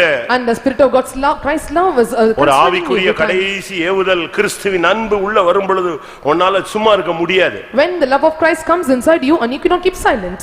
கிறிஸ்துவின் அன்பை விட்டு நம்மை பிரிப்பவன் யார்? And who can separate me from the love of Christ? உயர்வோ தாழ்வோ எந்த வல்லமையும் கிறிஸ்துவின் அன்பில நெருக்கி ஏவும் பொழுது எந்த வல்லமையும் உன்னை அசைக்க முடியாது. Height or depth and whatever the powers may be, when the love of Christ is in you and nothing can அருமையான transform தேவனுடைய you. ஜனமே, Dear child of உன்னை God, யார் ஏவுகிறார்? and who is urging you? எந்த ஆவி ஏவுகிறது? What spirit is urging you? உன் சிந்தை ஏவுகிறதா? Is your thoughts urging you? தவறு செய்ய ஏவப்படுகிறாயா? Are you urged to do பாவம் செய்ய things? ஏவப்படுகிறாயா? Are you urged to do the கோபப்பட things? ஏவப்படுகிறாயா? Are you urged to commit anger? சண்டை போட ஏவப்படுகிறாயா? Are you urged to do the fighting? மாம்சத்தின்படி நடக்க நீ ஏவப்படுகிறாயா? Are you urged to do according to your flesh? இல்லை, ஆவியானவர் உன்னை ஏவுகிறாரா? Or the spirit of God is urging you? தேவாலயம் போக ஏவப்படுகிறாயா? Or are you urged to go to the temple of God? உன் ஆவியை தேவாலயம் கட்ட தேவன் ஏவுகிறாரா? Or your spirit is urged by the spirit of God to build a கர்த்தருக்காக temple? யுத்தம் பண்ண ஆவியானவர் ஜெபத்துக்காக உன்னை ஏவுகிறாரா? Or the spirit of God is urging to do fight for the prayers? உனக்குள்ள இருக்கிற ஏவுதல் என் தன்மை உள்ளது? And what aspect or what nature you are urging is? கிறிஸ்துவின் அன்பு ஒரு மனிதனுக்குள்ள ஏவும் பொழுது அவன் எல்லாவற்றையும் குப்பையாய் எண்ணுவான். When the love of Christ comes in a person and he will consider or count everything as a கிறிஸ்துவின் done அன்பு loss. ஒருவனுக்குள்ள ஏவும் பொழுது எல்லாவற்றையும் நஷ்டம் என்று எண்ணுவான். When the love of Christ is urging him and he will count everything as a loss to கிறிஸ்துவின் him. அன்பை விட்டு என்னை பிரிப்பவன் யார்? And who can separate me from the love of பசியோ Christ? பட்டினியோ நிர்வாணமோ நாசமோசமோ உயர்வோ தாழ்வோ வருங்காரியமோ நிகழ்காரியமோ மரணமோ கிறிஸ்துவின் அன்பை விட்டு என்னை பிரிக்காது என்று நான் நிச்சயித்திருக்கிறேன். And for distress or persecution or famine or nakedness or peril or sword or whatever it may be or death or thoughts or whatever it may be, it will never separate me from the love of Christ. சிம்சோனுடைய வாழ்வை நாம் பார்க்கும் பொழுது When we look unto the life of Samson, ஆனின் பாளையத்தில் இருக்கும் பொழுது அவனை ஏவ துவக்கினார். when he was in the camp of Dan, he started to be urged. சோராவுக்கும் எஸ்தோவலுக்கும் நடுவில் இருக்கும் பொழுது ஏவ துவக்கினார். When he was between the Zorah and Eshtaol, he was urged. இடையிலே பல தோல்விகள், In which there were many பல failures, வீழ்ச்சிகள், many defeats, பல எழுப்புதலின் தன்மைகள், many fallings and many revivals, பல தடுமாற்றங்கள். many stumblings. ஆனா கடைசியில அவனுடைய ஓட்டம் முடிஞ்சது அதே இடத்துல முடிச்சான். But in the last and he ended the race at the same place. நியாயாதிபதிகள் 16:31. Judges chapter 16 verse 31. அவனுடைய அடக்கம் எங்க முடியுதுன்னு பாருங்க. And see where his burial ended. பின்பு அவன் சகோதரரும் அவன் தகப்பன் வீட்டார் அனைவரும் போய் அவனை எடுத்துக்கொண்டு வந்து சோராவுக்கும் எஸ்தாவோலுக்கும் நடுவே அவன் தகப்பனாகிய மனோவாவின் கல்லறையில் அடக்கம் பண்ணினார்கள். அவன் இஸ்ரவேலை 20 வருஷம் நியாயம் விசாரித்தான். 20 வருஷம் கழிச்சு கரெக்டா அவனுடைய ஓட்டம் முடிஞ்சு அடக்கம் எங்க வந்து நிக்குது? அடக்கம் எங்க வந்து நிக்குது? ஆதி நிலவரத்துல தான் அவனுடைய அடக்கம் வந்தது. After 20 years and he came to the initial place where he was. சோராவுக்கு எஸ்தாவோலுக்கு நடுவே இருக்கும் பொழுது ஆவியானவர் ஏவ துவக்கினார். The spirit of God started to urge him when he was between the camp of Zorah and பல Eshtaol. எழுச்சிகள், And there were many fallings and revival, பல தடுமாற்றங்கள், பல நிலைநிறுத்துதல்கள். many stumblings and many firmings. 20 வருடம் அவனுடைய வாழ்க்கை போனது. And 20 years his life passed. முடிவில் அவன் கரெக்டா எங்க வந்து சேர்ந்துட்டான்? எங்க வந்துட்டான்? கரெக்டா அவன் வந்து சோராவுக்கும் எஸ்தோவலுக்கும் நடுவுல அடக்கம் பண்ணப்பட்டான். At the end he was buried him between the Zorah and Eshtaol. நீங்க பைபிள்ல படிச்சு பாருங்க. You can read the Bible. சாலமோனுடைய பெயர் விசுவாச வீரர் பட்டியல்ல இல்ல. சிம்சோனுடைய பெயர் எங்க வந்துருச்சு? விசுவாச வீரர் பட்டியல்ல வந்துட்டான். In the name of Solomon was not found in the heroes of the tribes list, but the Samson name was found in the list. எபிரேயர் 11 அதிகாரத்துல நீங்கள் பார்க்கும் பொழுது When we look into the book of Hebrews chapter 11, 32 வசனத்துல சிம்சோன் வந்து விடுகிறான். in verse 32 Samson came to the place. உன்னுடைய ஓட்டம் உன்னுடைய துவக்கத்துல முடியணும். Your race or end of the race உன்னுடைய must Aadhi come to the நிலவரத்துல தான் உன்னுடைய ஓட்டம் முடியணும். Your race must end in the initial state. ஆதியில நீ எப்படி இருந்தே அதே அபிஷேகத்துல தான் உன்னுடைய ஓட்டம் முடியணும். How you were in initial days and your anointing must end in 20 வருடமோ 40 வருடமோ 60 வருடமோ முடிவு ஜெயமாய் மாற வேண்டும். 20 years or 60 years or whatever it may be, at the end must be a victorious. எல்லாரும் கண்களை மூடுவோம். Let us all close our eyes.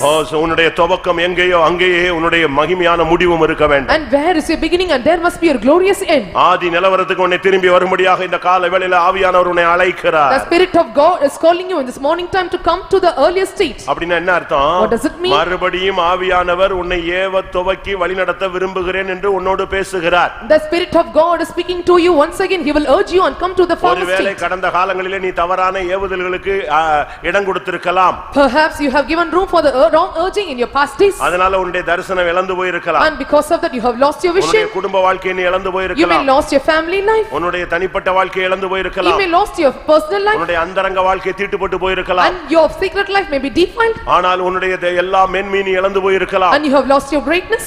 ஆனால் மறுபடியும் ஆவியானவர் உன்னை ஏவ துவக்குகிற வாழ்க்கைக்கு உன்னை கொண்டு வர விரும்புகிறார். But once again the Spirit of God is desired to bring you back to the earlier or anointed இந்த state. காலை வேளையில ஆவியானவர் இந்த வார்த்தை உனக்கு சொல்லுவது இனிமேல் உன்னை தேவ ஆவியானவர் மட்டுமே ஏவி நடத்த அவர் வாஞ்சிக்கிறதை வெளிப்படுத்துகிறது.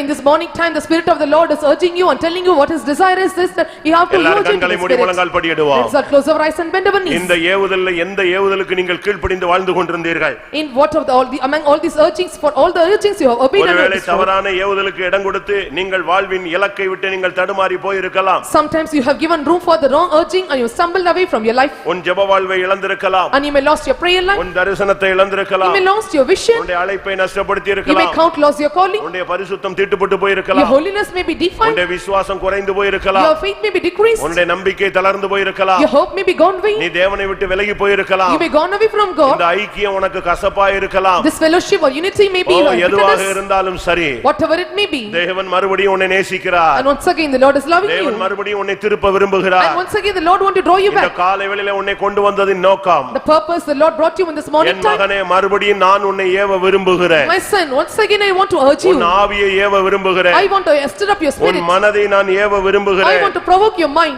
மறுபடியும் உன் ஜீவியத்தை குறித்து உன்னோடு இடைபட விரும்புகிறேன். Once again I want to deal with your life. மறுபடியும் உன்னுடைய அந்தரங்க ஜீவியத்தில் பரிசுத்தத்துக்காக உன்னை நான் நடத்த விரும்புகிறேன். Once again I want to lead for your personal and secret உன்னுடைய life. முடிவு உன்னுடைய மகிமையாய் முடிய வேண்டும். Your end must be the glorious end.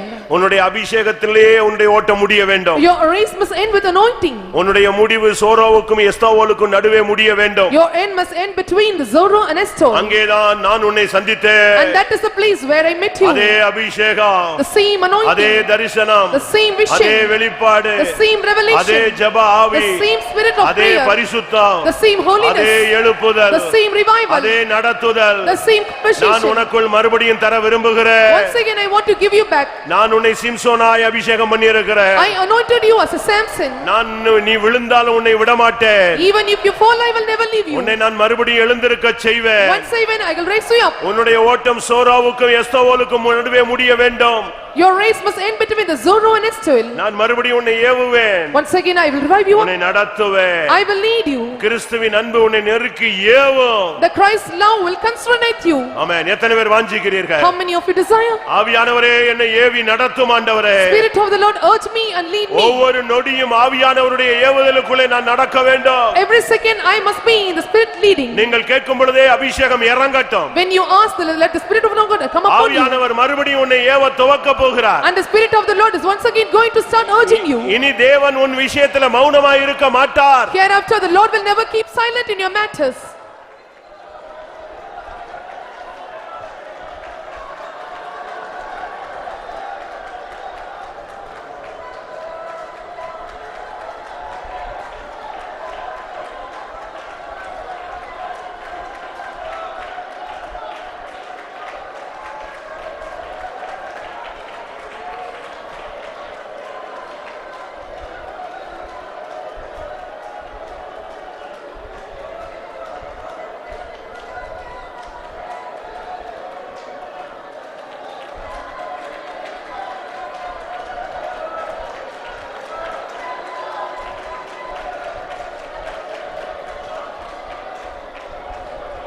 ஆமென்.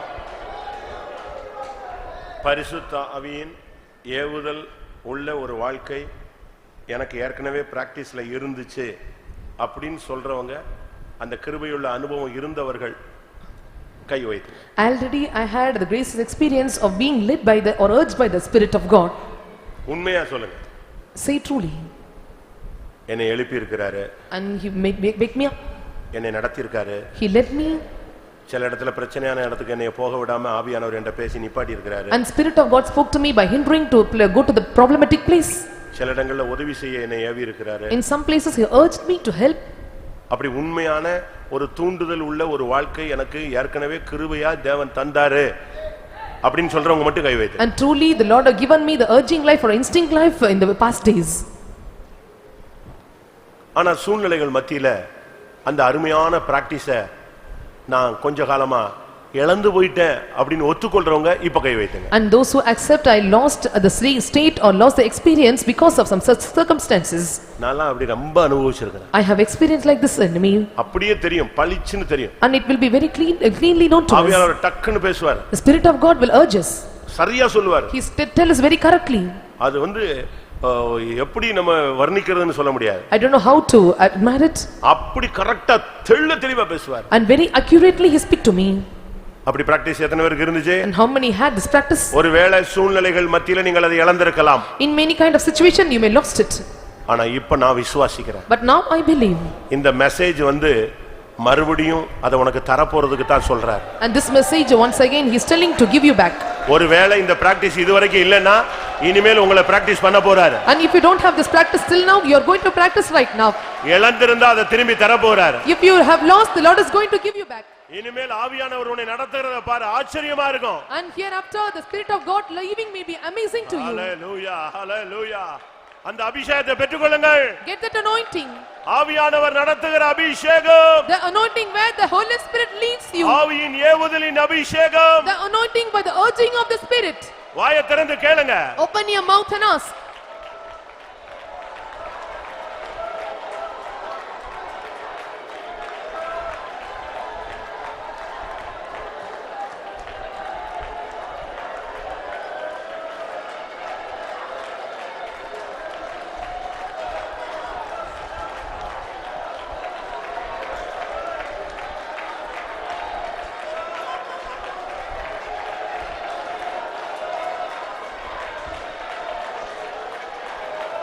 ஆமா. இன்னும் 2 நிமிஷம் 2 more minutes. எனக்கு இந்த கூட்டத்துல ஆவியில் ஏவப்படுகிற ஒரு சந்ததியை கர்த்தர் உருவாக்க போறேன்னு சொல்றாரு. And the Lord speak to me, I am going to make a generation who are urged by the Spirit of the Lord. அது நீயா இருக்கலாம், உன் மனைவியா இருக்கலாம், உன் புருஷனா இருக்கலாம், உன் பிள்ளையா இருக்கலாம். It may be you or your husband or children or your family. இல்ல உன் பக்கத்துல இருக்கிற ஒரு சகோதரனோ சகோதரியா இருக்கலாம். Or it may be the sister or brother nearby. ஆனா இந்த லைஃப் தான் beautiful life. But this life is so beautiful life. அதுக்கு பிறகு அவனுடைய வாழ்க்கையே ஷைன் பண்ண ஆரம்பிச்சது. Then after his life will start to shine. சிம்சோனை ஆவியானவர் ஏவும் வரைக்கும் அவன் அமைதியான ஆளு. Till the Samson was stirred up by the Spirit of God, he was a silent man. அதுக்கு பிறகு சத்துருக்கள் நடுங்கினார்கள். The enemy started to tremble. ராஜ்யம் அவனை கண்டு பயப்பட்டது. And all the kingdoms looking at him feared and trembled. Hallelujah, hallelujah, hallelujah.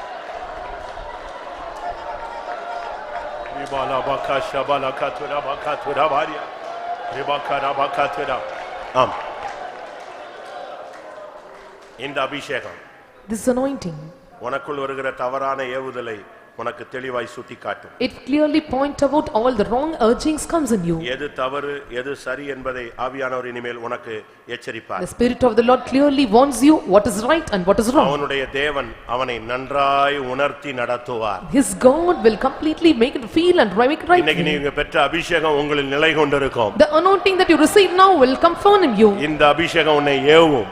This anointing will urge you. இந்த அபிஷேகம் உன்னை நடத்தும். This anointing will lead you. இந்த அபிஷேகம் உன்னை போதிக்கும். This anointing will instruct you. இந்த அபிஷேகம் உன்னை தப்புவிக்கும். This anointing will rescue you. இந்த அபிஷேகம் உன்னை நிலைநிறுத்தும். This anointing will make you to stand அந்த firm. அபிஷேகம் இறங்குகிறது. This anointing is coming down now.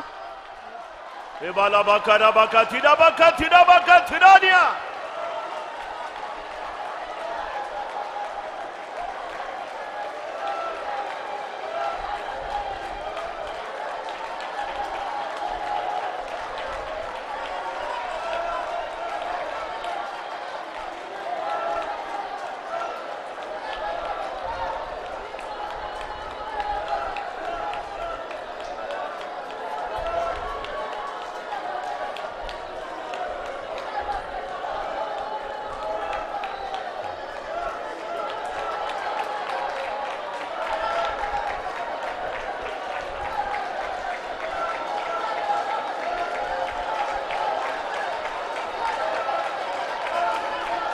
Rabala Katura. Rabakatura Mania.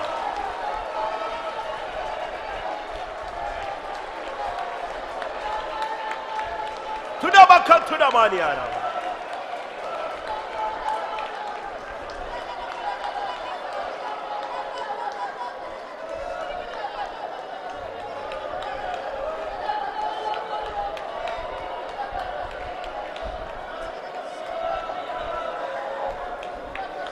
ஆம், கர்த்தருடைய வார்த்தைகளுக்காய் ஸ்தோத்திரம் பண்ணுவோம். பரிசுத்த ஆவியின் ஏவுதல் உள்ள வாழ்க்கைக்காய் ஸ்தோத்திரம் பண்ணுவோம். ஆவியின் ஏவுதலின் வாழ்க்கையை பயிற்சிவிக்க எல்லாருக்கும் அருள் செய்ய முடியாது ஸ்தோத்திரம் பண்ணுவோம். ஆவியின் ஏவுதலின்படி நடக்கிறவர்களை சேர்க்க அவர் வரப்போறபடினால ஸ்தோத்திரம் பண்ணுவோம். அந்த நாளுக்கென்று எல்லாரையும் ஆயத்தப்படுத்த முடியாது ஸ்தோத்திரம் பண்ணுவோம். பிதா குமாரன் பரிசுத்த ஆவியானவருக்காய் ஸ்தோத்திரம் பண்ணுவோம். எல்லா மகிமையும் அவருக்கே செலுத்தி ஸ்தோத்திரம் பண்ணுவோம். ஜோ பரிசுத்தமுள்ள நல்ல ஆண்டவரே, ஆசீர்வதிக்கப்பட்டதான நம்முடைய மகிமையின் சோமத்துக்காய் நன்றியோடு ஸ்தோத்திரிக்கிற ஆண்டவரே, கடந்த வாரம்லாம் நீர் எங்களை பாதுகாத்தீர். கடந்த வாரம் முழுதும் செய்த நன்மைகளுக்காய் ஸ்தோத்திரம். கடந்த வாரங்களில் எங்களோட சென்னை கன்வென்ஷனை ஆசீர்வதித்தீர். நம்முடைய நாமத்தை மகிமைப்படுத்தினீர். நீர் ஜெயக்கொடி ஏற்றினீர். ஆசீர்வதித்தீரதுக்காக உங்கள் ஸ்தோத்திரம். எங்களுடைய வேண்டுதல் விண்ணப்பங்களுக்கெல்லாம் பதிலளித்தீரதுக்காக ஸ்தோத்திரம்.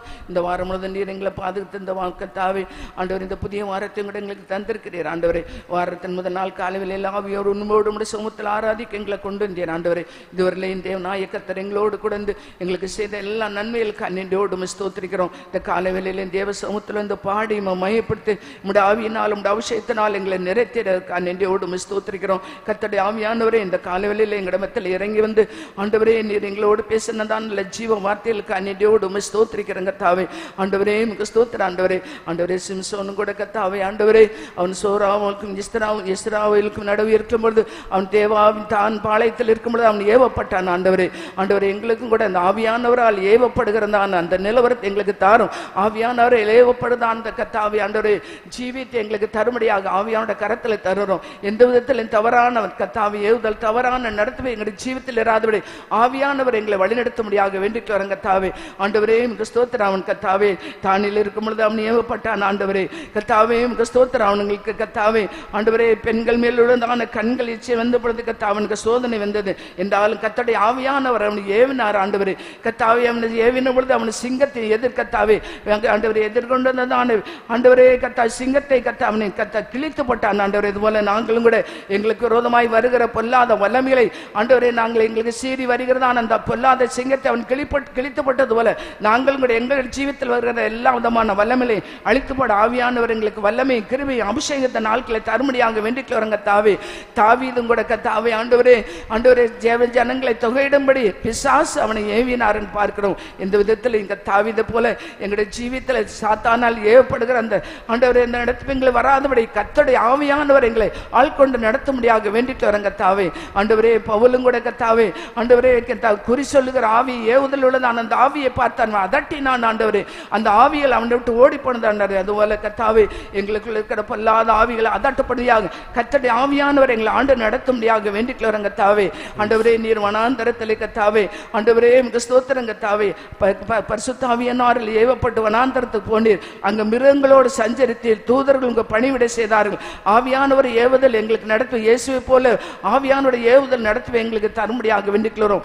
சிம்சோன் கூட கர்த்தாவே வயது நிறந்ததான் அந்த சிம்சோன் கூட தேவனுடைய ஆவியினால் ஏவப்பட்டவனாய் தேவனுடைய பாலகனை காணும்படி தேவ ஆவியினால் ஏவப்பட்டு வந்தது போல நாங்களும் கூட தேவாலயத்துக்கு வருவதற்கு எங்களை ஆவியின் ஏவுதல் எங்களுக்கு கூட தரும்படியாக வேண்டிக்கிறோம். பரிசுத்த ஆவியானவர் எங்களோடு கூட எங்களை வழிநடத்தவே கோரசின் கூட தேவனுடைய ஆலயத்தை கட்டும்படியாக உனக்கு ஏவுதலை தந்தீர். ஆண்டவரே அதுபோல எங்களை ஜீவித்தை எங்களுடைய ஆய்க்குரிய ஜீவித்தை ஆலயத்தை கட்டும்படியாக எங்களுக்குள்ள ஆவியானுடைய ஏவுதல் நடத்தும் எங்களுக்கு தரும்படியாக வேண்டிட்டு வரங்க தாவே. ஆண்டவரே எங்களுடைய பிள்ளைகளை எங்கூட கத்தாவே ஆண்டவரே கத்தாவே எங்க ஸ்தோத்திர நற்கிரிகளை செய்ய ஆண்டவரே ஏவுதல் உள்ள பிள்ளைகளா எங்களுடைய பிள்ளைகளும் கூட காணப்பட உதேசியபடியாக வேண்டிட்டு வரங்க தாவே. கடைசியாக அவனும் கூட கத்தாவே தானுக்கும் எஸ்தாவேலுக்கும் நடுவாக அவன் கர்த்தாவை மரித்து அடக்கம் பண்ணப்பட்டான். அதுபோல எங்களுடைய கத்தாவே நாங்களும் கூட கத்தாவே எங்களுடைய ஓட்டத்தை ஜெயகரமாய் ஓடி முடித்த கத்தாவே நாங்களும் கூட நம்ம மகிமையுள்ள சன்னிதானத்திலே ஆவியானவருடைய ஏவுதல் நான் நடத்தப்பட்டவர்களாக ஆவியானவர் ஒவ்வொரு நாள் எங்களை போதித்து வழிநடத்தி அந்த நல்ல ஆவியானவரின் செம்மையான வழியில் நடத்தி நம்முடைய மகிமையில் நாங்களும் கூட ஏறெடுக்கப்படும்படியாக கர்த்தரால் போதிக்கப்படுகிற அந்த ஆவியின் ஏவுதல் நான் நடத்திப்பினால் நாங்களும் ஜீவித்து எப்படியாவது ஆண்டவரை கர்த்தாவே பிதாக்களின் கல்லறையில் சேர்ந்தது போல நாங்களும் கூட பரிசுத்தவான்களுடைய அட்டவணையில் காணப்பட எங்களும் கூட உதவி செய்யும். எங்களை தாழ்த்துற வெறுமையாக்குறோம். இந்த கெட்டதான அந்த வார்த்தை ஜீவித்து ஆவியினால் ஏவப்பட்டதான் அந்த ஜீவித்தை தந்து எங்களையும் கூட பரிசுத்தமாக்கி முடிந்த வரைக்கும் எங்களை ஆயத்தப்படுத்தும். தேவ சமூகத்தில் வந்து எல்லா மக்களையும் கர்த்தர் ஆசீர்வதித்து அனுப்பும். கேட்டதான் அந்த வார்த்தையின்படி ஜீவித்து வசனத்தினால் எங்களை பரிசுத்தமாக்கி வரைக்கும் எங்களை ஆயத்தப்படுத்தும். எல்லா துதிகனமையும் எடுத்துக்கொள்ளும். இயேசுவின் நாமத்தில் வேண்டிக்கிறோம் பிதாவே. ஆமென். நம்முடைய கர்த்தராகிய இயேசு கிறிஸ்துவின் கிருபையும் பிதாவாகிய தேவனுடைய அன்பும் பரிசுத்த ஆவியின் ஐக்கியமும் நம்முடைய சகல பரிசுத்தவான்களோட கர்த்தராகிய இயேசு மகிமையிலே வெளிப்படும் மட்டும் இருப்பதாக. அல்லேலூயா, அல்லேலூயா, அல்லேலூயா. ஆமென். ஸ்தோத்திரம்.